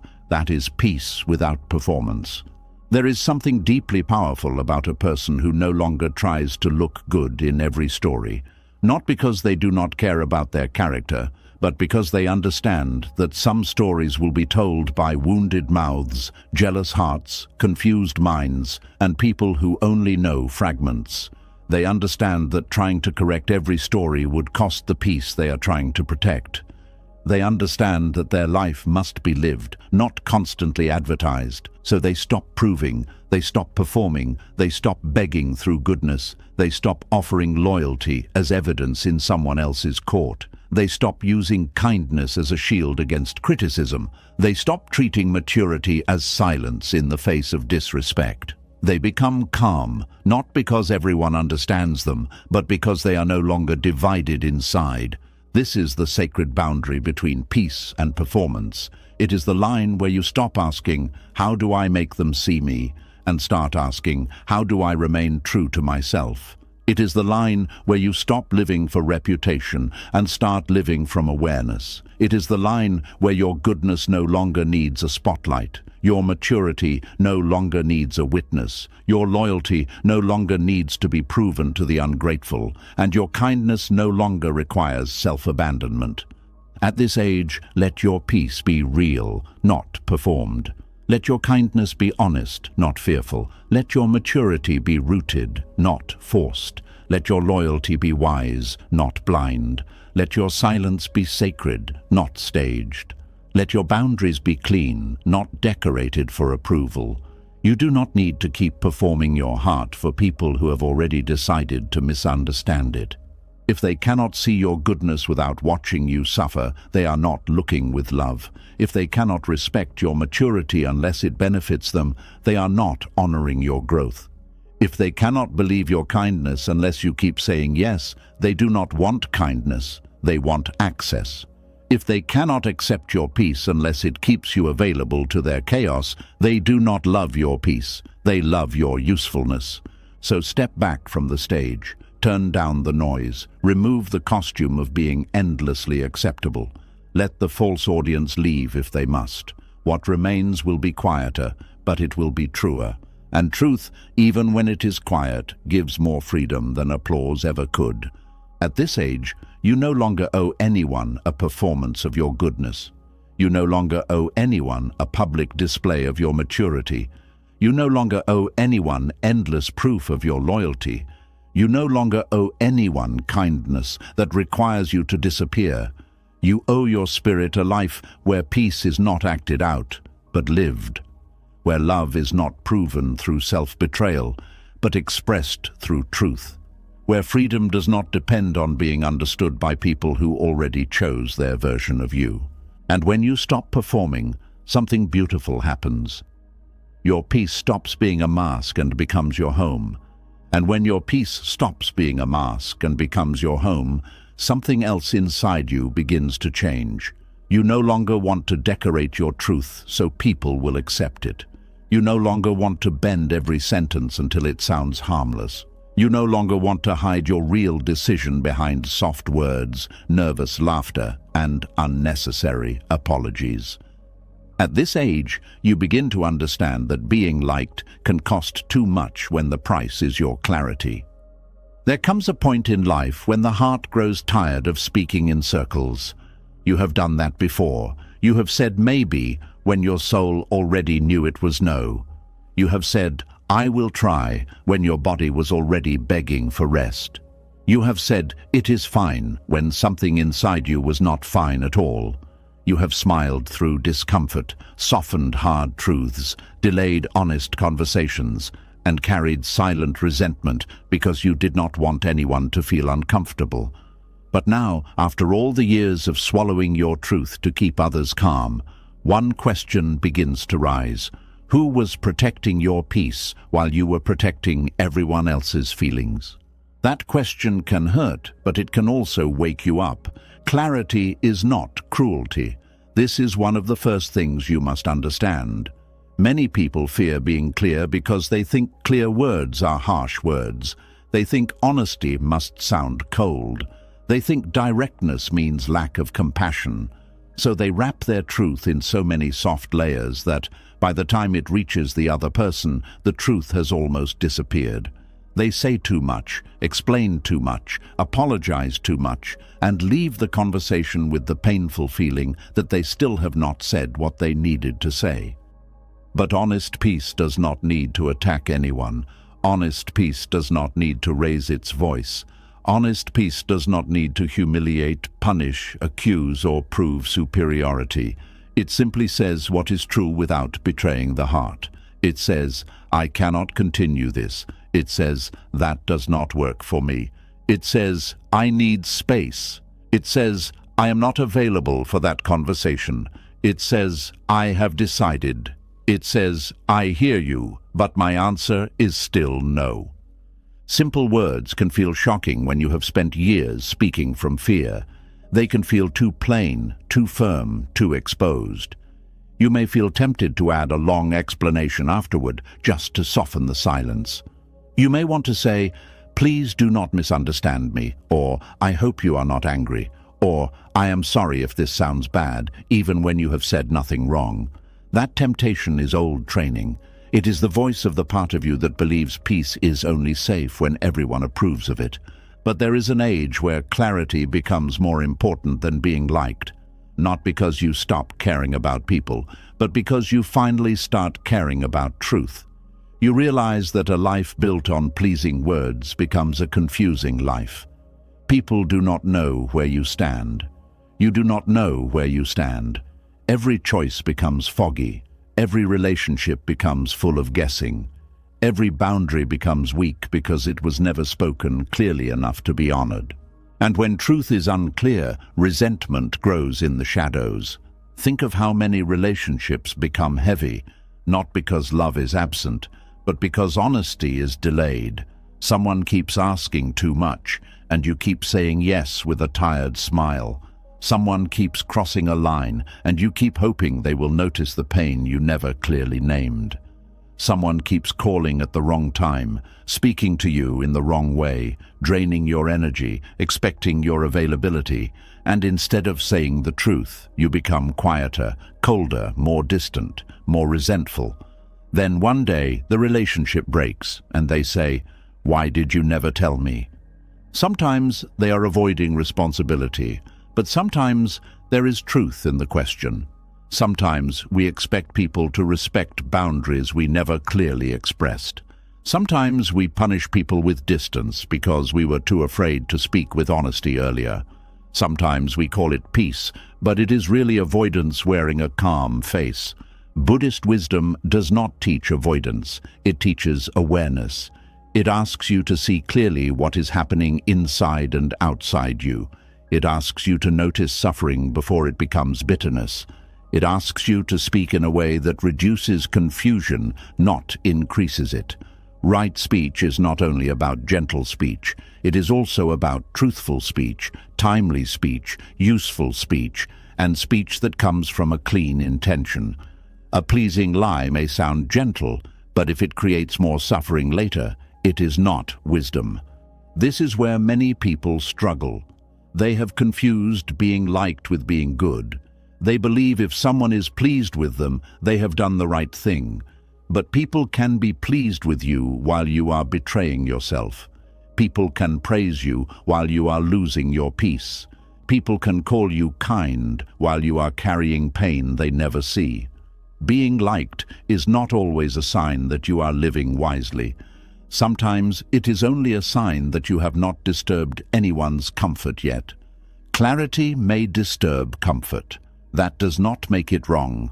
When you begin speaking clearly, some people will feel uncomfortable because they were used to your softness being endless. They were used to your yes arriving quickly. They were used to your silence after disrespect. They were used to your fear of disappointing them.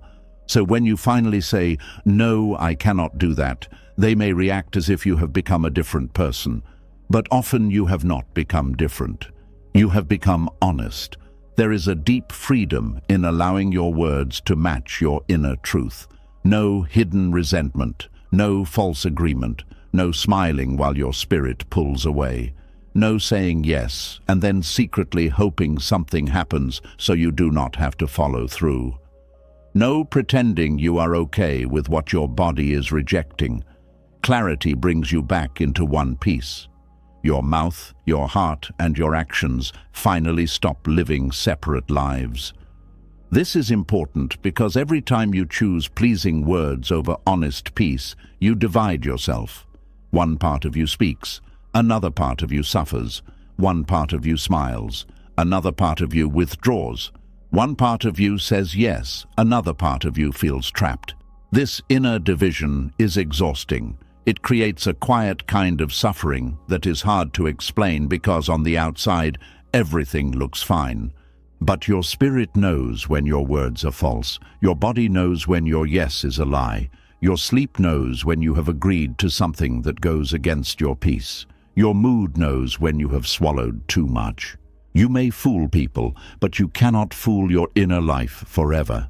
At this age, clarity becomes medicine. It cleans the confusion. It reduces unnecessary suffering. It prevents people from building expectations on a false version of you.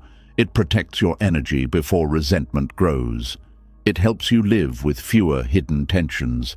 And it gives others the chance to meet the real you, not the pleasing version you created to avoid conflict. But clarity must be guided by wisdom. Being clear does not mean saying every thought that enters your mind. It does not mean using truth as a weapon. It does not mean becoming blunt just to feel powerful. Some people say, "I'm just being honest," when what they really mean is, "I want permission to be unkind." That is not the clarity we are speaking about. That is ego. True clarity is firm, but it is not cruel. It is honest, but it is not careless. It is direct, but it still carries compassion. Buddhist wisdom asks you to check the root of your words. Are you speaking to heal or to hurt? Are you speaking to clarify or to win? Are you speaking from peace or from anger pretending to be truth? Are you speaking because the moment needs honesty or because your pride needs release? The same sentence can carry different energy depending on the heart behind it. "I need space" can be spoken as punishment or as peace. "No" can be spoken with contempt or with calm respect. "I cannot continue" this can be spoken as revenge or as honest release. The mature soul learns the difference. Choosing clarity over being liked also means accepting that some people will not reward your honesty.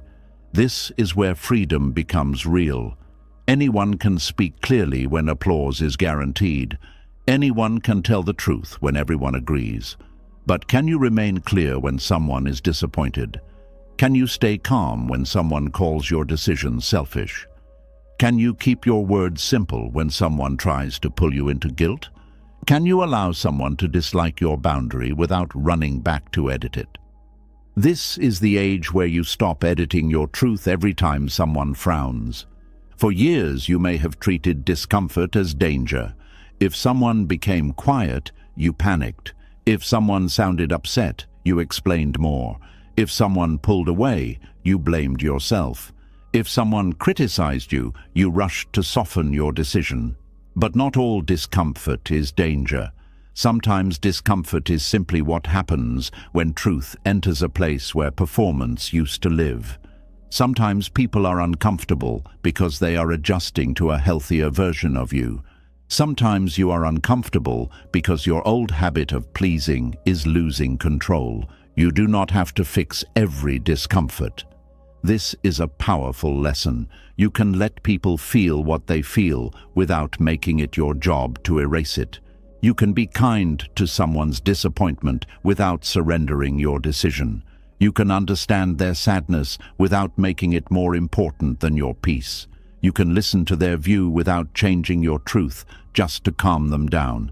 This is emotional maturity. It is not cold. It is not selfish. It is the ability to remain loving without becoming controlled by another person's reaction.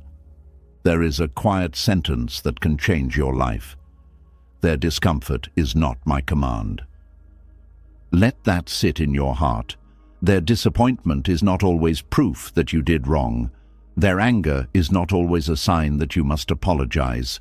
Their confusion is not always a demand for more explanation. Their silence is not always a punishment you must escape. Their opinion is not a law. Their mood is not your master. You can care, but you do not have to obey. This is especially important for people who have spent years choosing pleasing words. Pleasing words often come from the fear of emotional consequences. You are not only trying to be nice, you are trying to prevent anger, prevent rejection, prevent gossip, prevent conflict, prevent someone from thinking badly of you. So your words become less about truth and more about control. You try to control how others feel about you by saying what will keep them pleased, but control is still control, even when it wears a gentle face. You cannot truly control another person's reaction. You can only control the honesty and kindness of your own speech. Once your words leave your mouth, they enter another person's mind, history, wounds, ego, expectations, and beliefs. They may hear what you did not say. They may miss what you meant. They may twist what was simple. They may take your boundary as rejection. You can speak with care, but you cannot live inside their interpretation. This is why clarity must be paired with release. Speak honestly, then release the need to manage every reaction. Say what is true, then let the other person have their process. Do not chase your words into their mind and try to rearrange them there. That is how peace is lost. That is how one honest sentence becomes 2 hours of emotional labor. That is how a calm decision becomes a long defense. That is how you return to the same prison you were trying to leave. Clear speech, peaceful release. This is the practice. You may notice that when you become clearer, your relationships become simpler. Not always easier, but simpler. The people who respect you will know where you stand. The people who only liked your confusion will become exposed. The relationships built on truth may deepen. The relationships built on your fear may weaken. This can hurt, but it is also clean. Clarity has a way of sorting life. It shows who can meet you honestly and who only wanted the version of you that never made them uncomfortable. Some people prefer your pleasing words because pleasing words leave room for them to keep taking. If your no is unclear, they can push. If your boundary is soft, they can cross it. If your decision sounds uncertain, they can negotiate. If your truth is hidden behind a smile, they can pretend not to see it. But when your words become clear, they lose the space where manipulation used to live. This is why clarity is protective. It does not only express truth, it closes doors that confusion leaves open. A clear no protects your time. A clear "I cannot discuss this" protects your mind. A clear "that hurt me" protects your dignity. A clear "I need rest" protects your body. A clear "I am not available for disrespect" protects your spirit. These words are not walls of hate. They are lamps in the dark. They show where the path is and where it ends. And still, clarity requires courage, because the child inside you may still want to be liked. The old wound may still fear rejection. The people-pleasing habit may still whisper, "Make it softer, make it nicer, add more reasons. Do not sound too firm. What if they leave? What if they talk about you? What if they think you are bad?" You do not need to shame that fear. You only need to stop letting it lead. Fear can ride in the car, but it cannot hold the steering wheel. When you speak from clarity, you may feel nervous at first. Your voice may shake. Your hands may feel cold. Your heart may race. This does not mean you are wrong. It means your body is learning a new form of safety. For years, safety may have meant pleasing people. Now, safety means being truthful and remaining present. That transition takes practice. Be patient with yourself. Start with small truths. Say, "I prefer this." Say, "I do not have the energy today." Say, "That time does not work for me." Say, "I need to think about it." Say, "I am not comfortable with that." Each small truth teaches your nervous system that honesty will not destroy you. Each clear sentence builds trust with yourself.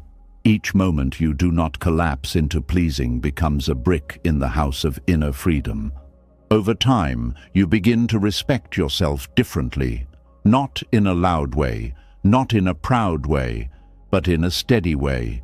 You begin to know that when your spirit speaks, you will not abandon it just to be liked. You begin to feel safe inside your own choices.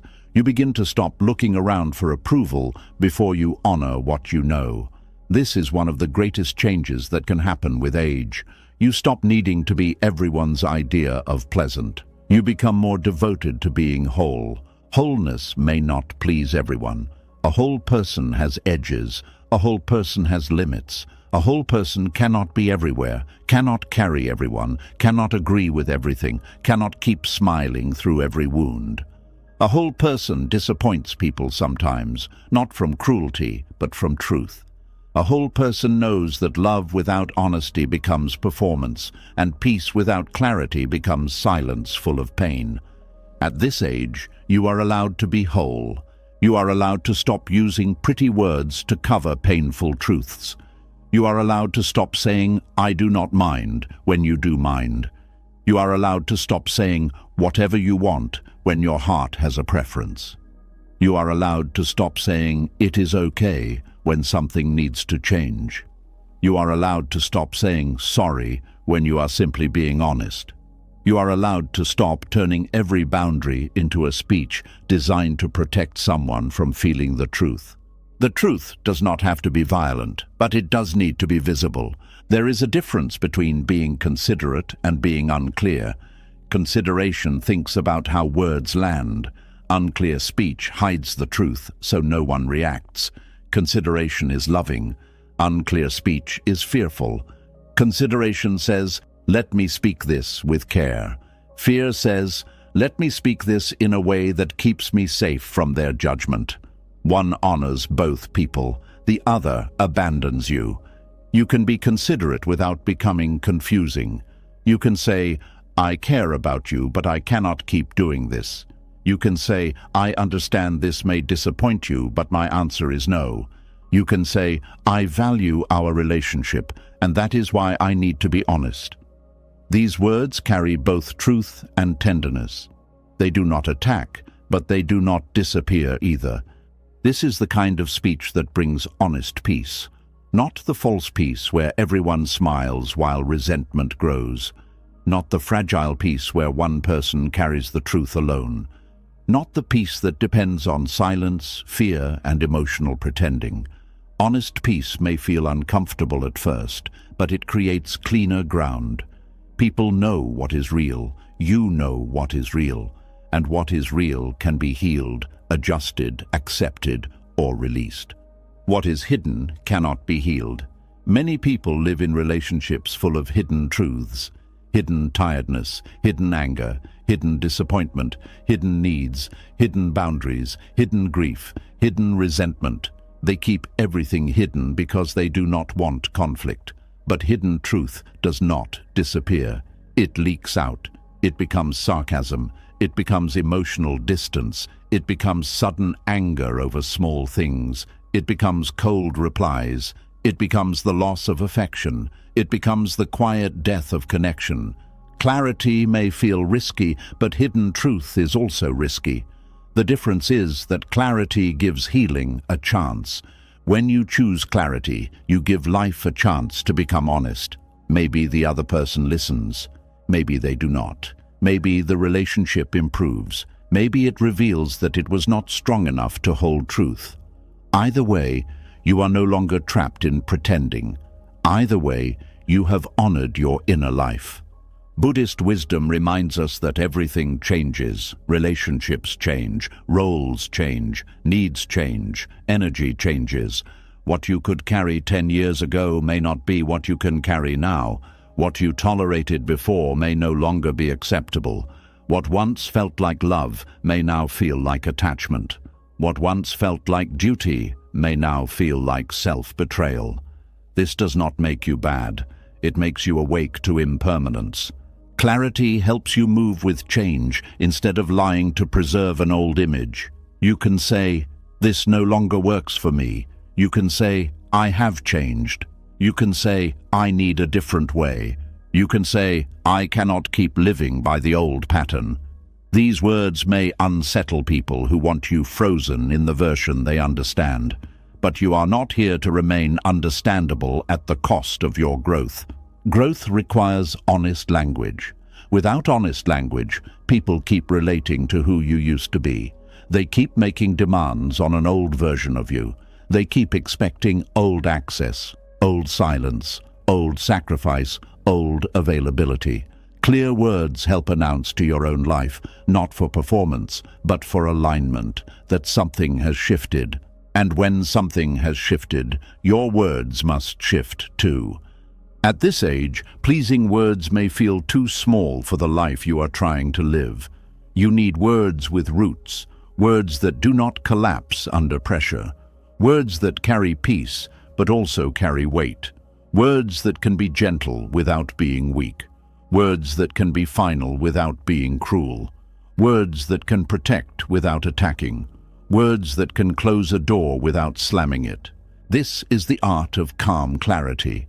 It is not loud. It is not dramatic. It does not need to prove its power. It simply remains steady. A calm person saying, "No, thank you," can be more powerful than an angry person shouting for an hour. A steady boundary can end what 1,000 emotional explanations could not. A quiet truth can change the shape of a relationship because it leaves no room for confusion. But to practice calm clarity, you must be willing to release the identity of being easy to like. That identity may have protected you once. It may have helped you avoid criticism. It may have made people praise you, but it may also have kept you trapped. If being liked requires you to be unclear, it is too expensive.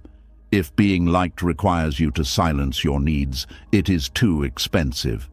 If being liked requires you to act peaceful while losing peace, it is too expensive. If being liked requires you to keep choosing words that betray your truth, it is too expensive.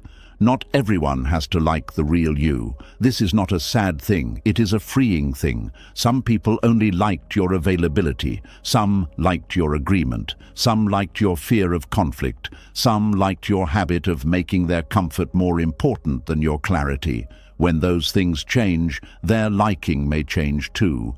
Let it. Love that depends on your self-erasure is not the love your soul needs now.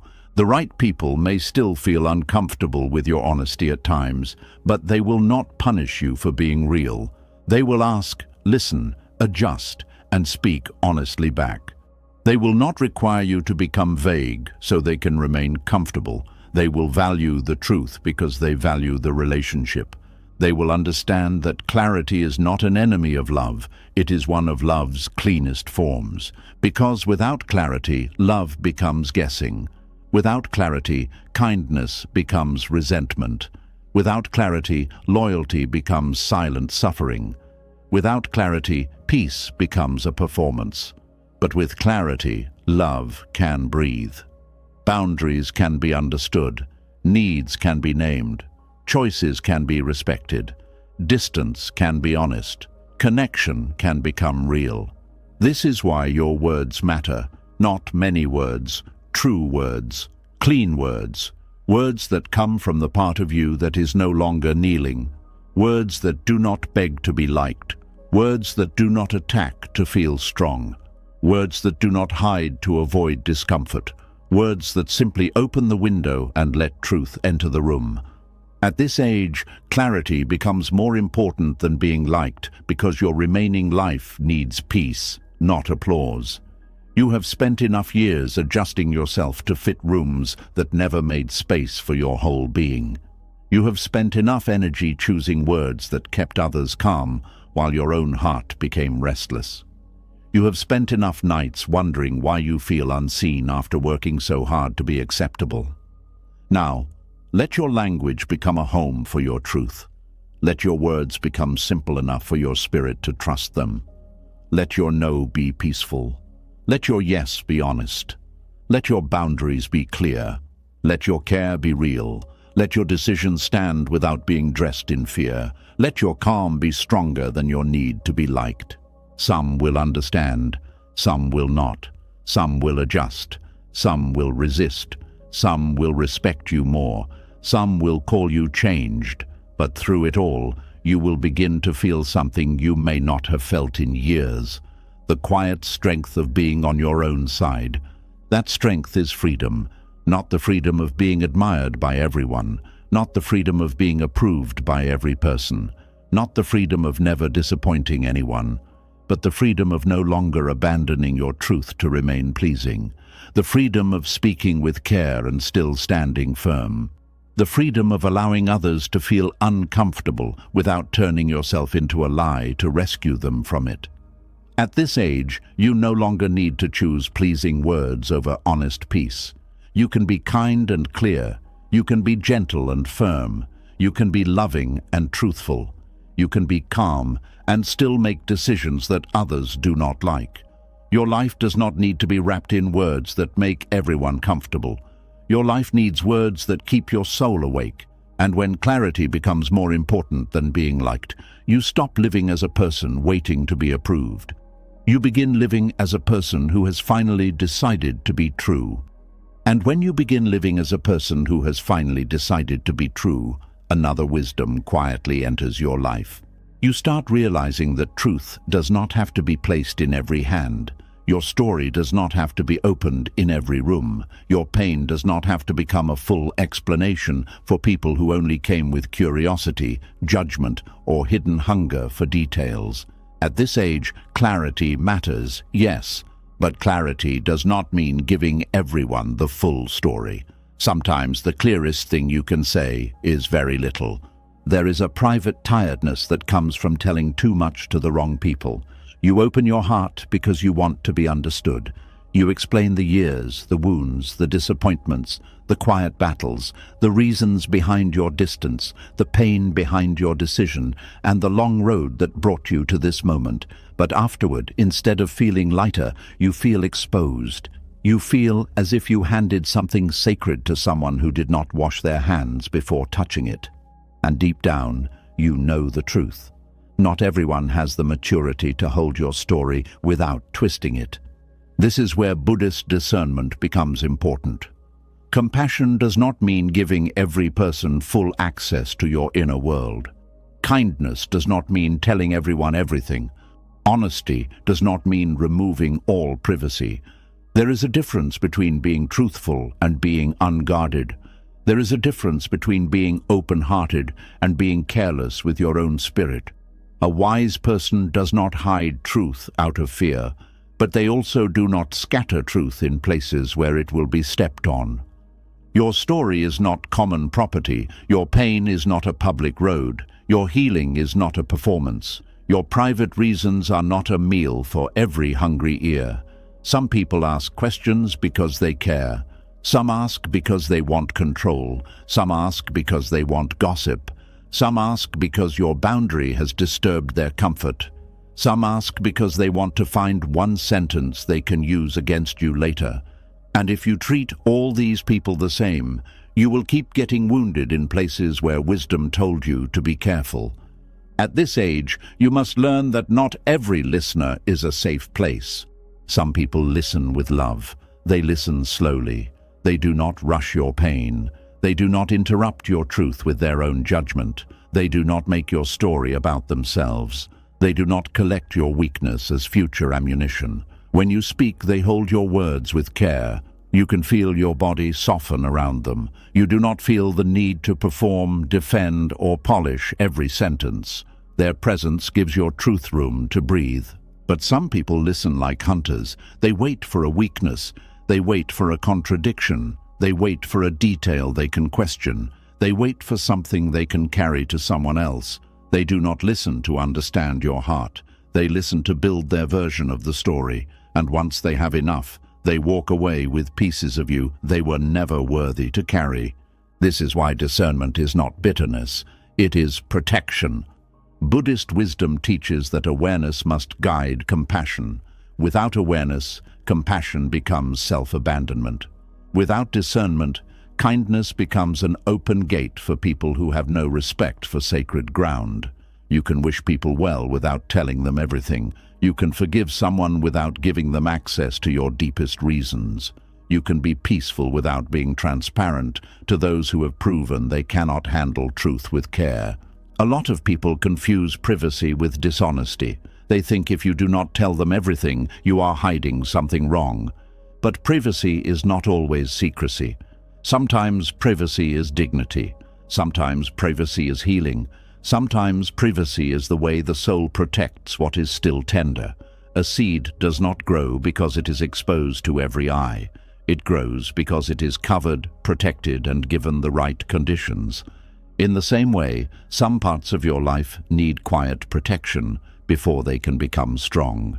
You do not owe everyone the full story of why you changed. You do not owe everyone the full story of why you stopped visiting, stopped calling, stopped trying, stopped explaining, stopped giving access. You do not owe everyone the full history of how many times you were hurt before your heart became quiet. Sometimes a simple sentence is enough. I needed peace. I had to step back. That season is over. I am choosing a different path now.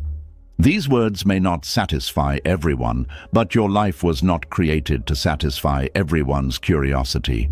Some people will pressure you for more. They will say, but what really happened? They will say, tell me everything. They will say, I just want to understand. And maybe some of them do, but you must learn to listen beneath the words. Does their energy feel patient or demanding? Does their care feel gentle or hungry? Do they want your healing, or do they want information? Do they respect what you choose not to share, or do they punish you for keeping something private? A person who cares about your peace will not force open what you are not ready to reveal. They may ask, but they will not pry. They may be concerned, but they will not invade. They may want to understand, but they will not make your full story the price of their respect. They can honor your boundary even without holding every detail. That is emotional maturity. But people who feel entitled to your story often act offended when you do not give them full access. They confuse closeness with ownership. They believe their relationship with you gives them the right to know everything. They may say, after all we have been through, you cannot tell me. They may say, so now you are keeping secrets. They may say, you have changed. And again, maybe you have. Maybe you have changed from being easy to access into being wise about access. Maybe you have changed from spilling your truth to anyone who asked into honoring your truth enough to protect it. This kind of change is not coldness. It is sacred maturity. There was a time when you may have thought explaining everything would make people more compassionate. You believed that if they knew how deeply something hurt you, they would stop hurting you. If they knew how tired you were, they would stop demanding. If they knew the full history, they would stop judging the present. If they knew the childhood wounds, the disappointments, the betrayals, the sleepless nights, the prayers, the tears, they would finally be gentle. But life teaches you that information does not create compassion in people who lack compassion. Details do not create maturity in people who do not want to grow.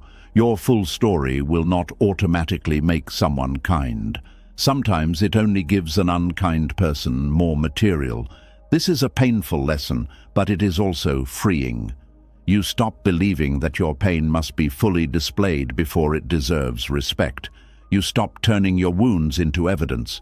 You stop thinking, maybe if I tell them everything, they will finally understand. Some people could read every chapter of your heart and still misquote the story. Some people could hear your deepest pain and still call you dramatic. Some people could watch you break and still ask why you are not giving more. So the question becomes, why keep giving sacred truth to careless hands? In Buddhist practice, wisdom is not only about what you say, it is about timing, intention, and the mind of the listener. A truth spoken at the wrong time, to the wrong person, in the wrong setting, can create more suffering than silence. This does not mean truth is wrong. It means truth needs the right conditions. Rain nourishes a field, but the same rain can flood a broken house. Fire can warm a room, but in the wrong place it destroys. Truth is powerful, and powerful things must be handled wisely. Before you tell the full story, pause. Ask yourself, why am I sharing this? Am I sharing because this person has earned trust, or because I feel pressured? Am I sharing because it will bring healing, or because I want to be approved? Am I sharing because it is necessary, or because silence feels uncomfortable? Am I sharing from peace, or from the old fear of being misunderstood? These questions protect you from emotional exposure that later turns into regret. You can also ask, what has this person done with small truths? This is important. Before someone receives the full story, watch what they do with smaller pieces of truth. When you share a small boundary, do they respect it? When you share a small pain, do they honor it? When you share a small mistake, do they use it against you? When you share a private detail, does it remain private? Trust is not built by words. Trust is revealed by behavior. If someone mishandles small truth, do not hand them deep truth. Many people ignore this. They feel lonely, so they overshare. They feel misunderstood, so they explain everything to the first person who asks. They feel hurt, so they pour out their heart to someone who has not shown the ability to hold it. Later, they feel exposed, judged, or betrayed. But the wound did not begin only when the other person mishandled the story. It began when discernment was ignored. This is not to blame you. It is to awaken you. Many of us overshare from pain. We want connection. We want relief. We want someone to finally say, I understand. There is nothing shameful about that longing. It is deeply human. But when longing leads without wisdom, it may place your tender places in unsafe rooms. You can honor your need for connection while still being careful about where you seek it. Not every open ear is an open heart. Some people enjoy being included in your pain because it makes them feel important. They like knowing what others do not know. They enjoy being the keeper of your private details. They may act concerned, but there is a strange excitement in their questions. You can feel it. Their eyes become sharp. Their voice becomes eager. They ask for more than the moment requires. And when you finish speaking, you do not feel held. You feel emptied. Learn to notice that feeling. Your body often senses unsafe listening before your mind names it. If you feel smaller after sharing, pay attention. If you feel ashamed after speaking, pay attention. If you feel like you must now manage what they might do with your words, pay attention. If you regret opening up before the conversation is even over, pay attention. Your inner wisdom may be telling you that your truth was not received in a clean place. A safe listener leaves you feeling respected, even if the conversation was painful. An unsafe listener leaves you feeling used, studied, or exposed. This distinction matters. At this age, you are allowed to become selective with your story. This is not arrogance, it is stewardship. You are the keeper of your life. You decide which parts are spoken, which parts are silent, which parts are shared with trusted people, and which parts remain between you, your breath, and whatever you call sacred. No one else gets to decide that for you. There is power in saying, I am not ready to talk about that. There is power in saying, that is personal. There is power in saying, I have shared enough. There is power in saying, I prefer to keep the details private. These are complete sentences. They do not require nervous laughter. They do not require guilt. They do not require you to offer a smaller secret just to satisfy the person. Some people will not like this. They may see your privacy as rejection. They may call you secretive. They may say you are acting strange. But someone else's discomfort with your privacy is not proof that your privacy is wrong. People who are used to unlimited access often mistake healthy limits for hostility. Let them adjust. One of the greatest freedoms of age is that you stop confusing being known by everyone with being loved. In youth, many people want to be seen, heard, validated, understood by many. They think openness creates closeness. Sometimes it does.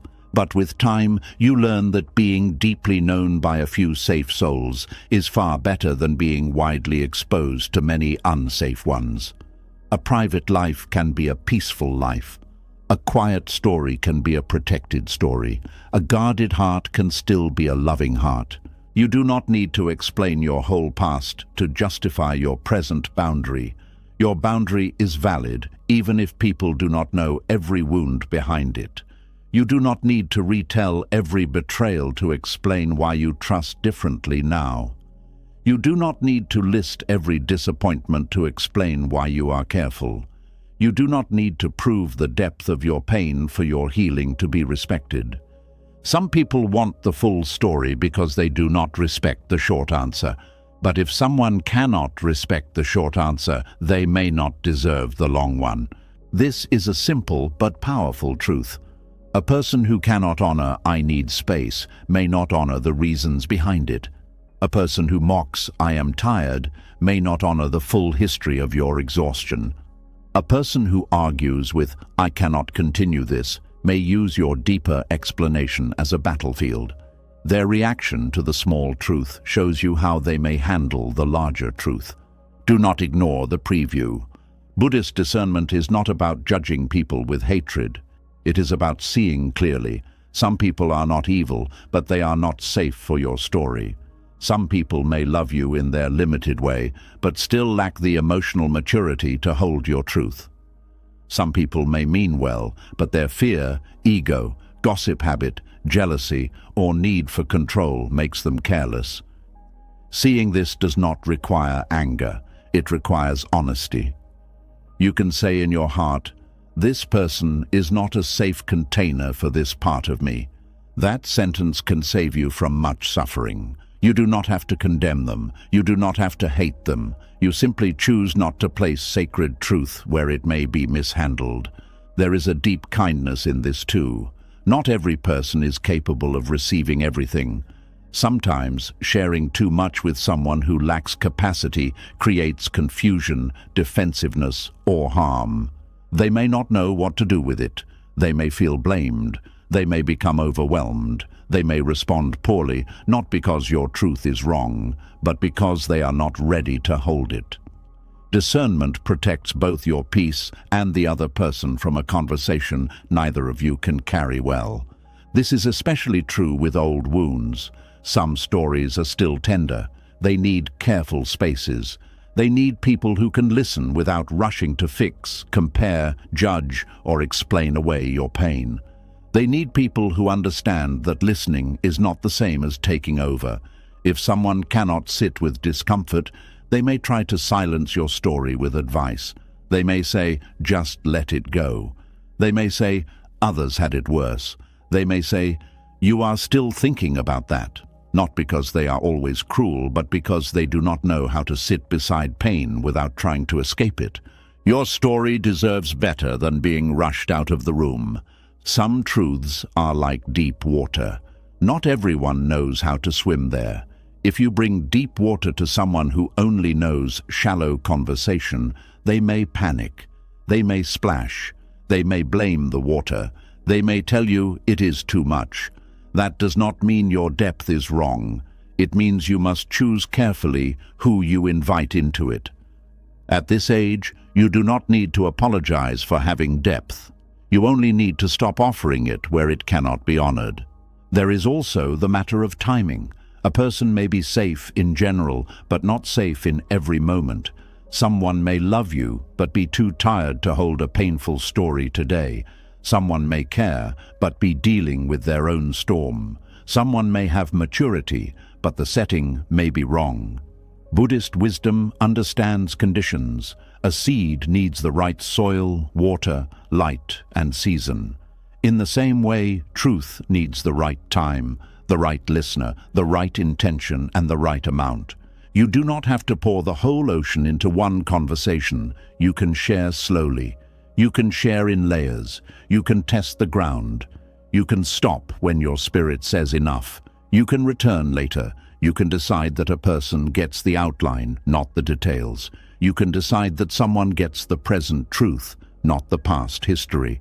You can decide that a relationship needs clarity, but not full emotional exposure. This is a wise way to live. It allows truth without carelessness. It allows connection without self-betrayal.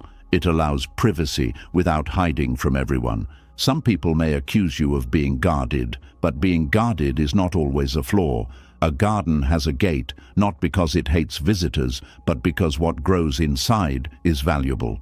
Without a gate, anything can enter. Feet can crush what is tender. Hands can take what was still growing. Animals can destroy what was carefully planted. The gate is not against love. The gate protects life. Your heart also needs a gate, not a wall that blocks everyone, not a prison built from fear. A gate, something that opens with wisdom and closes with wisdom, something that lets in those who come with care and keeps out those who come with careless hands. Something that allows you to remain loving without being invaded. This is the difference between openness and access. You can have an open heart and still limit access. You can wish people well and still not tell them everything. You can be warm in your spirit and still be careful with your details. You can be compassionate and still say, "This part of my life is not for discussion." The more you practice this, the less you feel guilty for protecting yourself. At first, guilt may appear. You may hear the old voice saying, "You are being distant. You should explain more." They will think you are hiding something. They will feel hurt. Let the guilt rise without obeying it immediately. Guilt is not always a moral guide. Sometimes it is only a memory of old conditioning. Sometimes it is the echo of times when privacy was punished and boundaries were misunderstood. Breathe through it. Remind yourself, I can be honest without being fully exposed. I can be kind without being completely available. I can respect someone without giving them every detail. I can protect my story and still live with love. This is spiritual adulthood. There is also freedom in letting your life speak without telling every chapter. Not everyone needs to know what made you wise. Not everyone needs to know what broke you open. Not everyone needs to know the private cost of your calm. Some people will see the fruit and never know the root. Let it be so. The tree does not explain the darkness it grew through. It simply stands. You may have survived things that people would not understand, even if you explained them perfectly. You may have forgiven things you never speak about. You may have left situations after years of invisible trying. You may have become quiet because the words were used up long before the silence arrived. You may have changed because staying the same was slowly harming you. You do not need to turn all of that into a presentation. Your transformation does not need to be footnoted for public approval. The full story belongs where it can bring healing, justice, repair, or sacred connection. It does not belong where it will become gossip, argument, entertainment, judgment, or emotional control. This is not fear, this is wise placement. Just as you would not place a candle in strong wind and expect the flame to survive, do not place your most tender truths in reckless spaces and expect your peace to remain untouched. The world is full of people who want details, but not responsibility. They want to know what happened, but they do not want to help carry the weight of knowing. They want to hear your pain, but they do not want to change how they treat you. They want access to your story, but not accountability for how they handle it. Be careful with such people. Their curiosity can look like care from a distance, but up close, it leaves you feeling alone. True care does not demand the full story before offering respect. True care does not need every detail before it becomes gentle. True care does not say, "Prove your pain to me." True care says, "I may not know everything, but I will still treat you with dignity." That is the kind of care your soul deserves now. At this age, you are allowed to stop explaining the full map of your wounds. You can let some things remain unnamed. You can let some chapters stay closed. You can let some memories be held only in prayer, meditation, journaling, therapy, or the presence of someone truly safe. You can let some truths live quietly inside you without turning them into public language. Silence, in this way, is not denial. It is reverence. Reverence means you understand that some things are sacred because they changed you. Some pain deserves respect. Some healing deserves privacy. Some decisions came from a place so deep that ordinary conversation cannot hold them. When you treat your own story with reverence, you stop throwing it into conversations just because someone asks. You stop making your wounds perform for sympathy. You stop using your trauma as a passport to be believed by people who have already shown poor care. Instead, you become careful. You become calm. You become selective. You speak when speech is wise. You remain quiet when quiet is protective. You share with those who have earned trust. You keep boundaries with those who only want access. This is not closing your heart. This is learning how to keep it alive. And something beautiful happens when you stop giving the full story to everyone. Your energy returns. You no longer feel emotionally drained after every conversation. You no longer fear what someone might do with your words. You no longer regret exposing yourself to people who were not ready. You no longer feel like your life is scattered across the hands of those who did not value it. You begin to feel gathered, whole, present, back inside yourself. There is peace in having parts of your life that belong only to you. There is peace in not being fully explainable. There is peace in knowing that your depth does not have to be displayed to be real. There is peace in letting some people wonder. There is peace in allowing some questions to remain unanswered. There is peace in saying less and losing nothing sacred. Because the people who truly see you do not always need the full story. Sometimes they see your tired eyes and become gentle. They hear the small pause in your voice and understand enough. They notice your quiet boundary and respect it. They do not demand every detail because they value your comfort more than their curiosity. These people are rare, and when you find them, you will know. Your nervous system will know. Your spirit will exhale. Until then, be wise with your truth. Do not harden, but do not be careless. Do not become suspicious of everyone, but do not hand everyone the keys. Do not let past betrayal make you cold, but let it make you discerning. There is a difference. Coldness says, "No one deserves me." Discernment says, "The right people will receive the right access." Coldness closes the heart from fear. Discernment guards the heart with wisdom. At this age, you no longer have to prove your honesty by telling everything. You no longer have to prove your healing by explaining every wound. You no longer have to prove your peace by giving people full access to the path that brought you there. Your truth is precious. Your story is sacred. Your inner world is not a marketplace where every passerby can inspect what they want. Let your story be held like a sacred bowl. Offer it only where there are steady hands. Share it only where there is humility, patience, compassion, and maturity. And when those qualities are missing, do not be afraid to give less. A small truth can be enough. A quiet boundary can be enough. A closed chapter can be enough. Not everyone deserves the full story. Not because you are above them, but because your spirit is no longer available for careless handling.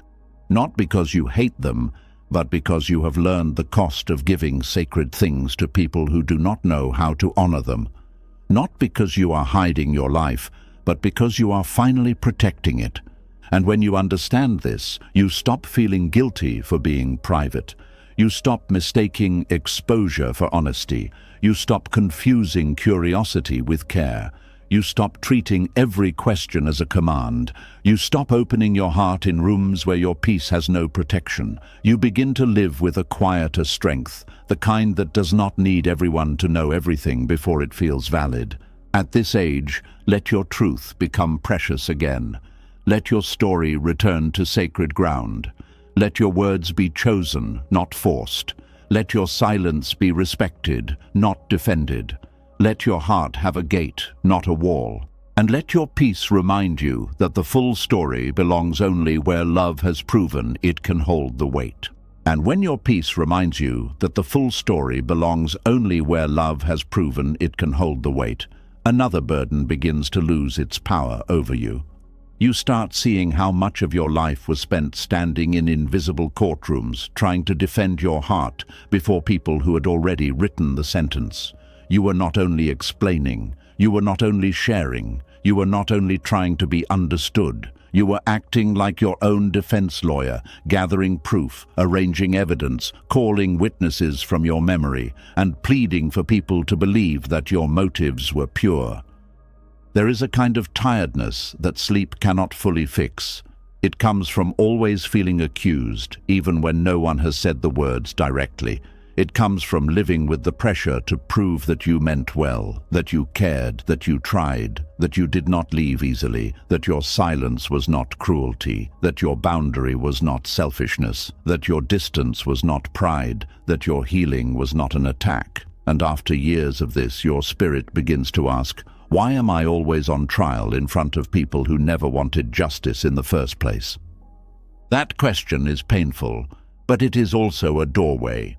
Because once you see the courtroom clearly, you can stop walking into it. Many people do not realize how often they defend their motives. They think they are having normal conversations. They think they are clearing the air. They think they are being responsible. But inside, they are tense. Their words are rushed. Their chest is tight. Their mind is searching for the perfect sentence that will finally make the other person fair. They say, "That is not what I meant." Then they say it again in another way. Then they bring up the past. Then they explain their intention. Then they explain the emotion behind the intention. Then they apologize for how it sounded. Then they clarify the apology. Then they leave the conversation feeling smaller than before. Why? Because they were not speaking from freedom. They were pleading for acquittal. A real conversation creates room for truth. A courtroom creates pressure to win. In a real conversation, both people listen. In a courtroom, one person is accused and the other person holds judgment. In a real conversation, questions are asked with curiosity. In a courtroom, questions are used like traps. In a real conversation, your words can breathe. In a courtroom, every word can be twisted into evidence against you. At this age, you must learn the difference. Not every intense discussion deserves your full emotional labor. Not every accusation requires a defense. Not every misunderstanding needs to become a trial. Some people are not asking because they want to understand your heart. They are asking because they want you to keep explaining until you become tired enough to surrender. This is why constantly defending your motives drains the spirit. It pulls your attention away from your own center and places it in the hands of someone else's judgment. You stop asking, "What is true?" and start asking, "How can I make them believe me?" You stop standing in your own knowing and start performing innocence. You become careful, nervous, overly detailed, and emotionally exposed. You begin to speak as if the truth is not enough unless the other person accepts it. But Buddhist wisdom teaches that peace does not come from controlling how others judge you. Peace comes from seeing clearly, acting with awareness, and releasing the need to force the outcome. You can know your intention. You can speak truthfully. You can take responsibility where needed. But you cannot enter another person's mind and make them fair. You cannot force a closed heart to become gentle. You cannot make someone see your purity if they are committed to painting you as the problem. And this is where the exhaustion begins. Trying to make unfair judges become fair through more words. You may know this feeling. Someone questions your decision, and suddenly you feel the need to prove your whole character. They say, "You only care about yourself." And instead of simply knowing that is not true, you begin listing all the times you cared. You remind them of what you sacrificed. You explain what you gave up. You talk about the years you showed up. You bring out your loyalty like evidence.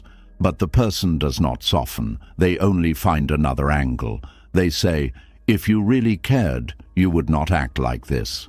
Now the trial continues. That is how unfair judgment works. It does not receive evidence. It feeds on it. The more you defend, the more material it has. The more you explain, the more it questions. The more you prove, the more it raises the standard. You think one more sentence will end the case, but the case keeps moving. This is because the goal was never truth.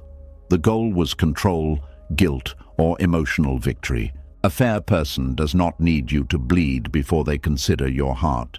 A fair person can hear a simple explanation and reflect. A fair person can disagree without trying to destroy your character. A fair person can say, "I see it differently," without making you evil. A fair person can be hurt and still leave room for your humanity. But an unfair judge reduces you to one moment, one decision, one boundary, one refusal, one misunderstood sentence, and then expects you to defend your entire soul from there. You do not have to keep appearing before that court. This does not mean you never correct misunderstandings. It does not mean you refuse accountability. It does not mean you walk around saying, "I know my heart," while hurting others and avoiding repair. That would not be wisdom. That would be ego hiding behind spirituality. If you have caused harm, speak with humility. If you have been unclear, clarify. If your actions affected someone, listen. If an apology is needed, offer it cleanly, without excuses. A peaceful person is not someone who avoids responsibility. A peaceful person is someone who does not turn responsibility into endless self-punishment. There is a difference between accountability and trial. Accountability has a path. You listen, you acknowledge, you clarify, you repair where possible. Then both people move toward understanding. A trial has no path. It circles, it repeats, it humiliates. It keeps demanding more. It does not seek healing. It seeks submission. Accountability leaves you more honest. A trial leaves you drained and confused. You can feel the difference in your body. After accountability, even if the conversation is difficult, there is often a quiet relief. Something has been named, something has been faced, something has been made cleaner. But after an emotional trial, you feel scattered. You replay every word. You wonder if you are a bad person. You feel guilty even when you did not act wrongly. You feel desperate to send one more message, make one more call, give one more explanation, offer one more proof. Your spirit feels like it has been cross-examined. That is not peace. That is spiritual exhaustion. At this age, you must stop mistaking exhaustion for love. Many people believe that if they love someone, they must keep defending themselves until the relationship feels okay again. They believe if they stop explaining, they are giving up. They believe if they do not answer every accusation, they are being cold. But sometimes stopping is not giving up on love. Sometimes stopping is refusing to participate in a pattern that turns love into suffering. Love should not require you to stand trial every time you make a decision someone dislikes. Love should not require you to defend your motives against accusations that are not rooted in truth. Love should not make you feel like your entire character is up for review every time you say no. If a relationship only feels safe when you are constantly proving yourself, that relationship is not giving your soul rest. And the soul needs rest. Not just physical rest, but emotional rest. The rest of not being questioned with suspicion. The rest of being believed without begging. The rest of having your no respected without a court case. The rest of being allowed to grow without being accused of betrayal. The rest of not having to carry a folder of evidence everywhere you go. Buddhist wisdom understands the burden of mental stories. The mind creates cases all day long. It argues with people who are not present. It defends itself before imaginary judges. It replays old accusations. It prepares future explanations. It writes speeches in the silence of the night. This is one reason the mind becomes restless. It is not only thinking, it is litigating. It is trying to win trials that may never end. Meditation, awareness, and right understanding help you see this. You sit quietly, and you notice how often your mind is defending itself. You notice the inner voice saying, "But I did not mean it that way. They should know I tried. If only I had explained better. What if they think I am selfish? What if everyone believes their version?"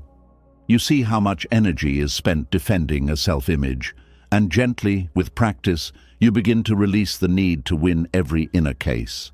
You come back to the breath. You come back to intention. You come back to the present.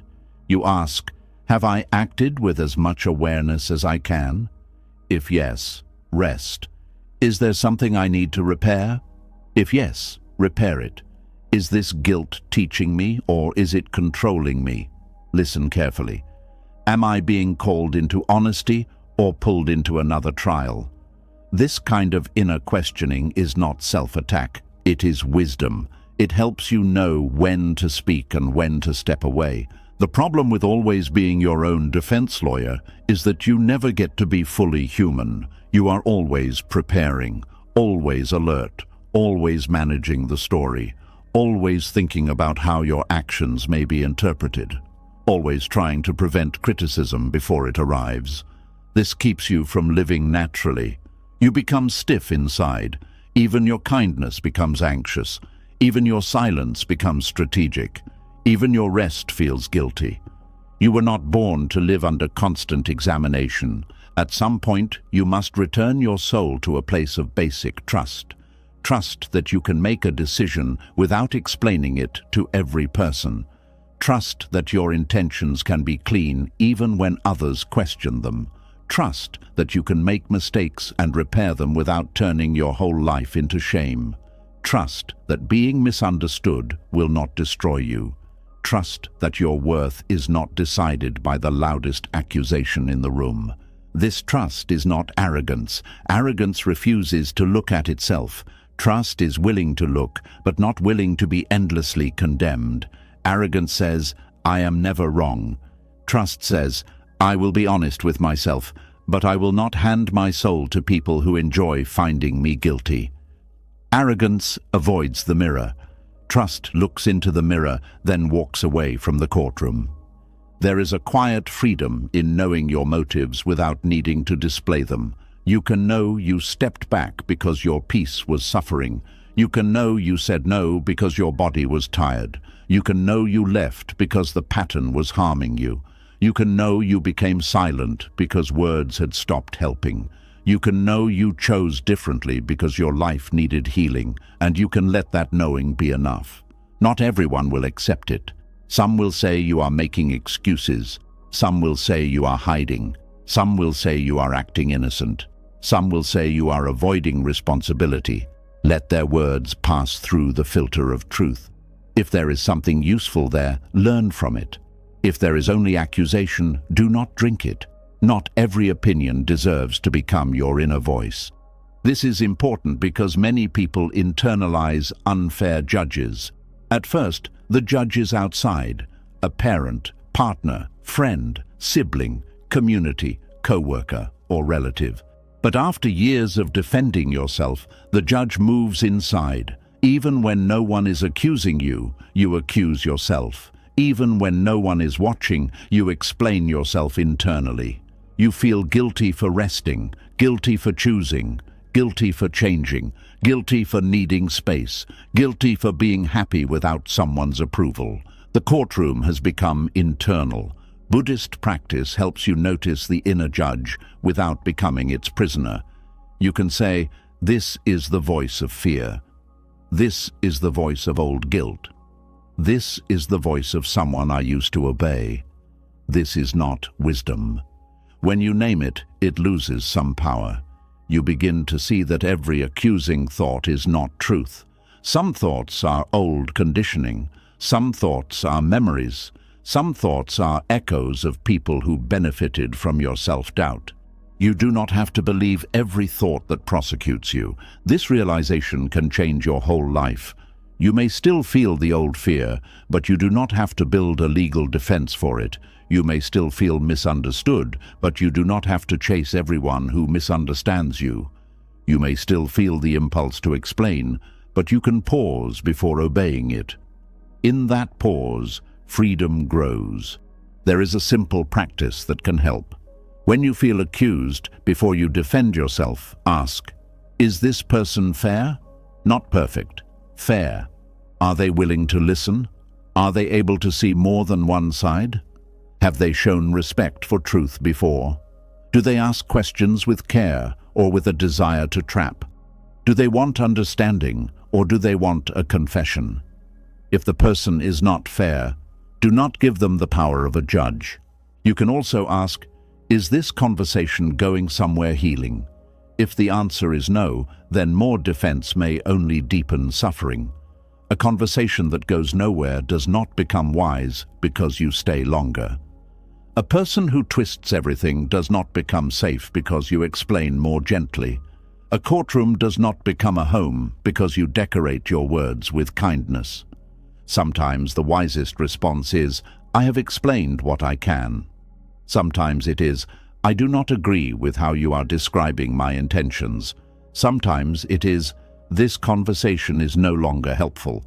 Sometimes it is silence, not the silence of punishment, but the silence of someone who has recognized that the trial is not honest. At this age, you must stop wasting sacred energy on dishonest trials. Your energy is not endless. Your peace is not cheap. Your heart has carried enough. Every hour spent defending yourself before unfair judges is an hour taken from healing, prayer, rest, creativity, family, gratitude, service, and quiet joy. Every night spent replaying accusations is a night your body does not fully recover. Every moment spent proving your motives to someone who does not want truth is a moment you are absent from your own life. And life is too short now for unnecessary courtrooms. There is a point where you must choose living over defending. You must choose peace over being declared innocent. You must choose your own inner freedom over the hope that someone will finally say, "You were right."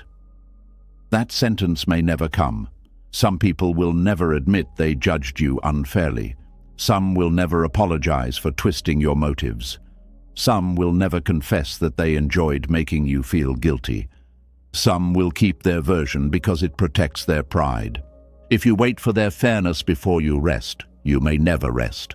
This is why freedom begins when you stop putting your soul on trial. You do not stop caring about truth. You stop begging unfair people to honor it. You do not stop being accountable. You stop allowing accountability to be turned into endless humiliation. You do not stop explaining where explanation is useful. You stop explaining where explanation becomes self-abandonment. A soul on trial cannot breathe. It cannot create. It cannot love freely. It cannot rest deeply. It is always watching, always defending, always preparing, always trying to avoid guilt. But a soul released from trial begins to soften. It begins to trust life again. It begins to speak less anxiously. It begins to move without constantly looking back at the courtroom. You may notice small changes first. You no longer answer every accusation immediately. You no longer write long messages to prove your heart. You no longer share private evidence just to be believed. You no longer panic when someone misunderstands your motive. You no longer feel the need to make every person see the full purity of your intention. You correct what is necessary, then return to yourself. This is not weakness. It is discipline. It takes discipline not to defend yourself when your ego feels attacked. It takes discipline to stay calm when someone describes you falsely. It takes discipline to let a person keep their wrong opinion without rushing to fix it. It takes discipline to choose silence when your mind has 1,000 arguments ready. It takes discipline to say, "I know what is true," and let that be enough. But this discipline saves your spirit. The Buddha's path is not about winning arguments. It is about ending suffering. Sometimes winning the argument creates more suffering. You prove your point but lose your peace. You correct the accusation but spend days emotionally shaken. You force someone to hear you, but your heart feels bruised from the fight. You win the courtroom and still go home tired. So what did you really win? At this age, victory must be redefined. Victory is not always being understood. Victory is not always being liked. Victory is not always being proven right. Sometimes victory is keeping your nervous system calm. Sometimes victory is not sending the long message. Sometimes victory is allowing the false accusation to pass without making a home for it inside you. Sometimes victory is walking away before your dignity becomes another sacrifice. This kind of victory is quiet, but it is powerful. You also begin to understand that motives are complex. Even your own motives may not always be perfectly pure. Sometimes you are kind and afraid at the same time. Sometimes you set boundaries from wisdom and pain at the same time. Sometimes you leave because you need peace and because you are tired of hoping. Sometimes you speak because you care, and because you want relief. Being human means carrying mixed feelings. You do not have to defend yourself as if you are pure in every possible way. You only have to be honest enough to keep learning. This truth brings humility. You stop trying to present yourself as perfect. You stop needing to prove that every action came from a flawless place. You can say, I did my best with the awareness I had. You can say, I may not have handled everything perfectly, but my need for peace was real.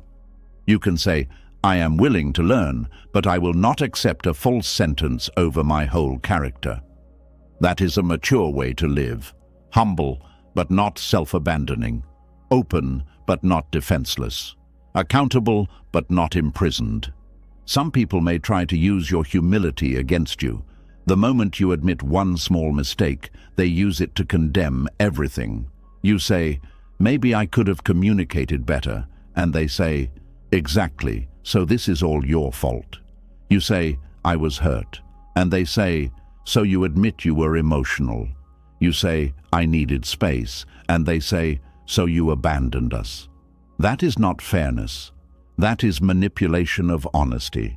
Do not stop being honest because some people misuse honesty.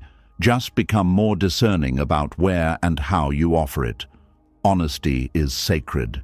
Do not throw it into hands that only want to turn it into a weapon. Your inner life must become a place where truth can exist without trial.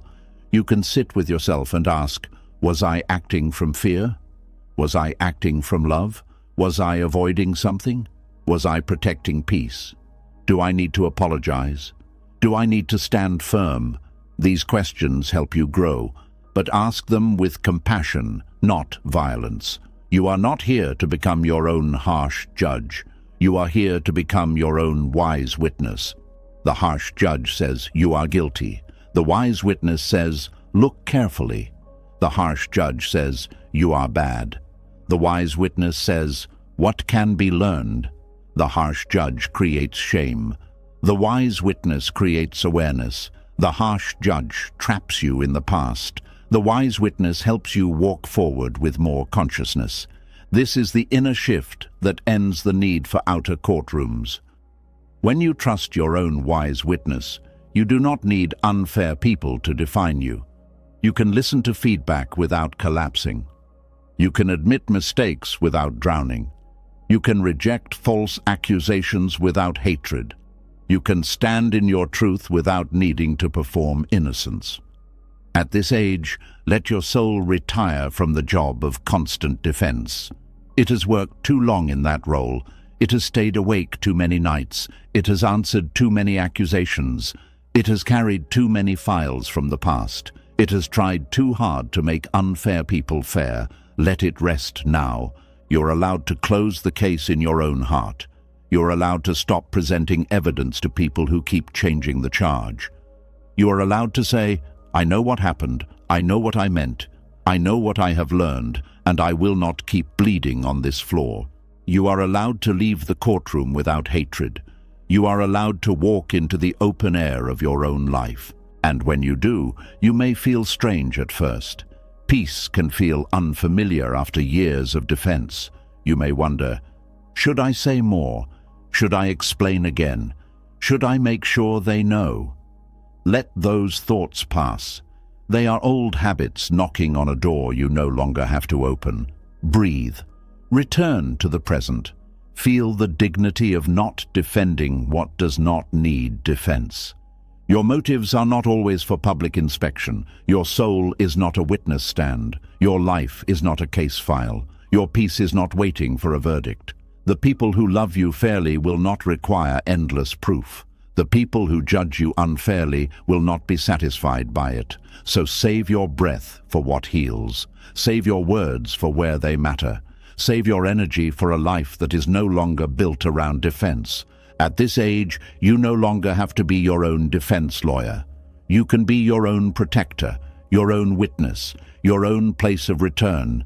You can speak truth once, repair what is yours, release what is not, and walk away from the trial. And when your soul finally steps out of that courtroom, it will remember something simple and beautiful. It was never created to live under accusation. It was created to be free. And when your soul finally steps out of the courtroom, it meets a silence that may feel strange at first. No judge, no witness stand, no need to prove your motive, no need to defend every choice, no need to chase every wrong opinion and beg it to become kind. But then comes the next test of freedom. Can you let people think what they want without running back to correct them? This is where many hearts struggle, not because they are weak, but because being misunderstood can feel like a small fire burning inside the chest. Someone thinks you are proud when you are only tired. Someone thinks you are cold when you are only healing.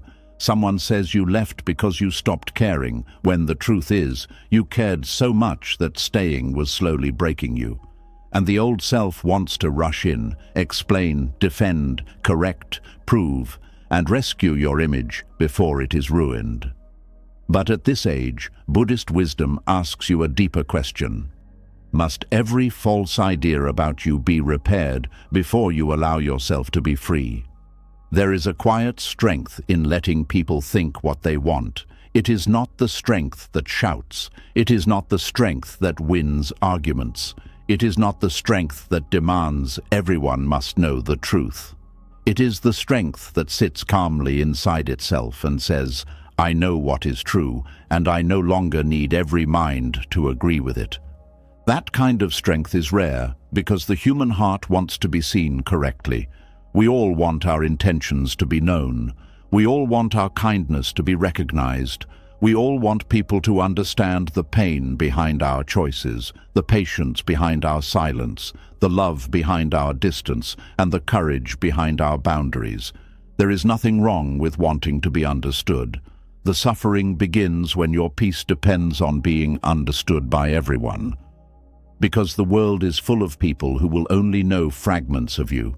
Some will know your old self and judge your new self by it. Some will know your mistakes and ignore your growth. Some will know your silence and invent reasons for it. Some will know your boundary and call it betrayal. Some will know your absence and forget how many times you showed up before you disappeared. If you spend your life correcting every incomplete version of you, you will never have enough energy left to actually live. People will think what they want because their thoughts are shaped by more than your truth. Their thoughts are shaped by their wounds, pride, fears, jealousy, expectations, disappointments, and the stories they need to believe in order to feel innocent. A person who is used to control may call your freedom disrespect. A person who avoids accountability may call your boundary cruelty. A person who benefited from your silence may call your honesty drama. A person who liked your old self may call your healing arrogance. If you chase these opinions, you will become trapped in other people's inner weather. One day they are warm and you feel safe. Another day they are cold and you panic. One day they praise you and you feel good. Another day they misunderstand you and your whole spirit becomes restless. This is not freedom. This is living as a servant to minds you cannot control. Buddhist wisdom teaches that much of our suffering comes from clinging. And one of the most hidden forms of clinging is clinging to a clean image. You may not be clinging to money, status, or possessions, but you may be clinging to the need to be seen as kind, good, loyal, mature, innocent, fair, and right. That clinging feels noble because nobody wants to be seen wrongly. But if you cannot let people think wrongly without losing yourself, then their opinion has become a chain. The chain may be invisible, but you feel it. You feel it when one careless comment ruins your day. You feel it when one person's judgment makes you question your whole character. You feel it when you replay conversations at night, creating better answers to accusations that already passed. You feel it when you want to send a long message just to make sure they do not think badly of you.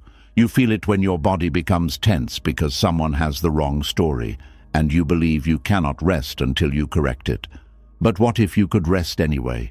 What if peace did not require everyone's mind to be corrected first? What if you could let someone carry a false version of you without bending your whole life around it? What if you could allow misunderstanding to exist outside you without inviting it to live inside you? This is not easy, but it is one of the deepest forms of inner freedom. Letting people think what they want does not mean truth no longer matters. It does not mean you become careless with your name, your character, or your relationships. It does not mean you allow harmful lies to damage serious parts of your life without action. There are moments when truth must be spoken, especially when silence would allow real harm, injustice, or confusion to grow. But not every wrong opinion is a crisis. Not every false thought deserves your energy. Not every person has earned the right to receive your correction. Some misunderstandings are not worth the peace they will cost you to fix.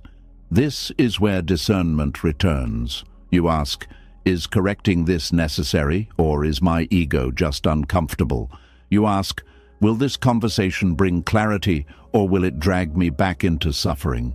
You ask, is this person capable of receiving truth, or are they committed to their version? You ask, am I speaking from wisdom, or am I trying to control how I am seen? These questions slow you down. They stop you from reacting like every opinion is an emergency, because many times the urge to correct is not really about truth. It is about fear. Fear of being disliked, fear of being judged, fear that if you do not speak now, the lie will become permanent, fear that people will believe the worst, fear that your goodness will disappear if no one defends it. But your goodness does not disappear because someone refuses to see it. The sun does not stop being the sun because a person closes the curtain. A clean heart does not become dirty because someone speaks from confusion. Your truth does not become false because someone lacks the maturity to hold it. Their view is their view. Your being is your being. Do not confuse the two. There is a strong difference between being responsible for your actions and being responsible for everyone's interpretation of your actions. You are responsible for your intention, your speech, your choices, your honesty, and your repair when you cause harm. But you are not responsible for every story someone creates after your truth leaves your mouth. You are not responsible for the drama people add to your boundary. You are not responsible for the bitterness they attach to your growth. You are not responsible for the meaning they invent when your peace no longer serves their comfort. Some people will misunderstand you because they do not have enough information. Some will misunderstand you because they have too much pride. Some will misunderstand you because they are listening through pain. Some will misunderstand you because they need someone to blame. Some will misunderstand you because they never really knew you. They only knew the role you played in their life. And when you stop playing that role, they do not know what to call you except difficult. Let them struggle with the new language of your freedom. You do not have to rush to translate yourself for everyone. At this age, you can allow people to be confused. You can allow people to be uncomfortable. You can allow people to have questions that you do not answer. You can allow someone to say, "I do not understand you anymore," and not treat it like a command to explain. Sometimes their confusion is simply the space between who they expected you to remain and who you are becoming. When a person is used to your old patterns, your healing may look strange. If they are used to you overgiving, your balance may look selfish. If they are used to you chasing, your stillness may look prideful. If they are used to you apologizing first, your silence may look cold. If they are used to you accepting disrespect, your boundary may look like rebellion. But the problem is not always your change. Sometimes the problem is their attachment to the version of you that cost you your peace. This is why letting them think what they want becomes a spiritual practice. It teaches you not to cling to being understood. It teaches you not to worship reputation. It teaches you not to let every opinion disturb your inner stillness. It teaches you to act from truth and release the fruit of action. You do what is wise. You speak when needed. You repair what is yours. Then you let go. Letting go here does not mean you feel nothing. You may still feel hurt. You may still feel the sting of being misread. You may still feel sadness when someone you cared about believes a smaller version of you. Buddhist wisdom does not ask you to become stone. It asks you to stop building a house inside the wound. Let the feeling pass through you. Do not turn it into a mission to control another person's mind. This is one of the hardest lessons. You can be hurt and still not react. You can feel misunderstood and still not explain. You can feel accused and still not defend. You can feel the heat rise inside you and still choose not to throw more wood into the fire. That pause is not weakness. That pause is mastery. A person who can be provoked into endless defense is still being controlled by the provoker. A person who cannot bear misunderstanding is still tied to the crowd. But a person who can stand calmly while another person holds a false opinion has found something deeper than approval. They have found inner ground. Inner ground is the place inside you that does not move every time someone speaks. It is the part of you that knows your own effort, your own pain, your own growth, and your own intention. It is not loud. It does not need to convince. It does not need to gather supporters. It simply stands. The more you return to this place, the less you are pulled apart by outside voices. This does not happen overnight. If you have spent years caring deeply about what people think, letting them think what they want may feel almost impossible at first. Your mind will want to rehearse replies. Your hand may want to pick up the phone. Your heart may feel restless until the story is corrected. Be patient with yourself. You are not only changing a behavior, you are changing an old survival pattern. Many people learned early that being misunderstood was dangerous. Maybe it led to punishment. Maybe it led to rejection. Maybe it led to being blamed for things you did not do. Maybe it led to love being withdrawn. So now, whenever someone misunderstands you, your body reacts like danger has returned. You feel urgent. You feel desperate. You feel the need to fix it immediately. This is not foolish. It is learned fear. But the older, wiser part of you can now say, I am safe enough to let this pass. I do not have to correct every mind to protect my life. I can choose when to speak and when to remain still. That is healing. There is a deep dignity in not chasing your image. When people speak wrongly about you and you do not rush into panic, you are not agreeing with them. You are simply refusing to let their misunderstanding become the center of your life. You are saying through your calm, my peace is not available for every rumor, every judgment, every careless opinion, every emotional misunderstanding. That kind of dignity cannot be faked. It grows from knowing yourself. Knowing yourself is essential. If you do not know yourself, other people's opinions will feel like mirrors. They call you selfish and you fear they may be right. They call you cold and you collapse. They call you difficult and you lose sleep. But when you have spent time with your own heart, when you have looked honestly at your motives, when you have admitted your flaws without hating yourself, when you have repaired what needed repair, outside opinions lose some of their power. They become information, not identity. You can hear criticism and ask, is there truth here? If there is, you learn. If there is not, you release. You do not need to swallow every word. You do not need to spit every word back. You can let it pass through wisdom. This is a balanced path. Some people let others think what they want because they are avoiding growth. They say, I do not care what anyone thinks, but they use that as a shield against accountability. That is not freedom. That is avoidance. Real freedom can listen without becoming enslaved. It can consider feedback without collapsing. It can apologize without losing dignity. It can reject false judgment without becoming hateful. So, when someone misunderstands you, do not rush. First, come back to yourself. Breathe. Ask whether there is anything you need to own. If there is, own it simply. If there is nothing to own, release the need to argue. This is how you remain honest without becoming trapped. There are also moments when time becomes the only explanation. Some truths reveal themselves slowly.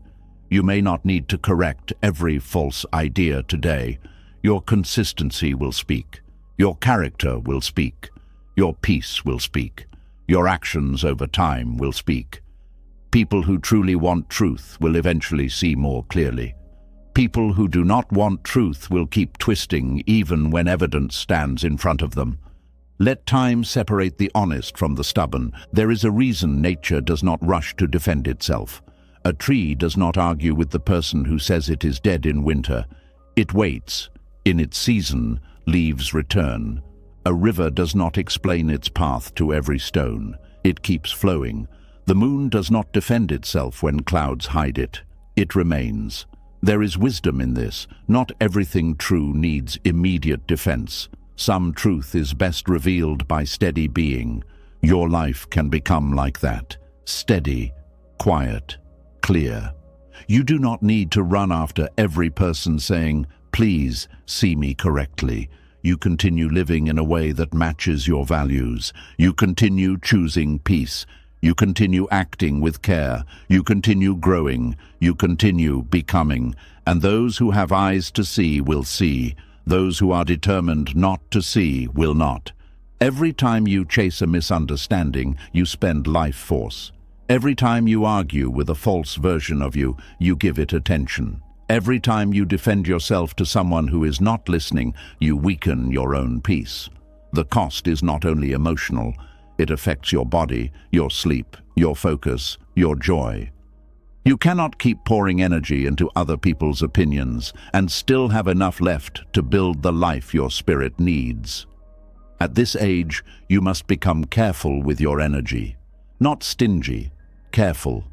You can give your words where they can heal. You can give your time where it is respected. You can give explanations where there is sincere listening. But you do not throw your energy into every open mouth that speaks your name wrongly. One of the quietest signs of maturity is the ability to say, "They can think that," not with bitterness, not with hidden rage, not with the secret hope that they suffer for it. Just calm acceptance. They can think that. They can think you left because you stopped caring. You know how long you tried. They can think you are proud. You know how deeply you had to humble yourself to choose peace. They can think you are cold. You know how much feeling you carried before you became still. They can think you changed for no reason. You know the reasons, even if they never hear them. This sentence returns power to you. They can think that. It does not mean their thought is true. It means their thought is not your prison. That is the quiet strength of letting people think what they want. It is not a weak surrender. It is a strong release. It is the moment you stop chasing your reflection in every person's mind. It is the moment you stop begging wrong opinions to become gentle. It is the moment you stop treating misunderstanding as a command to defend yourself.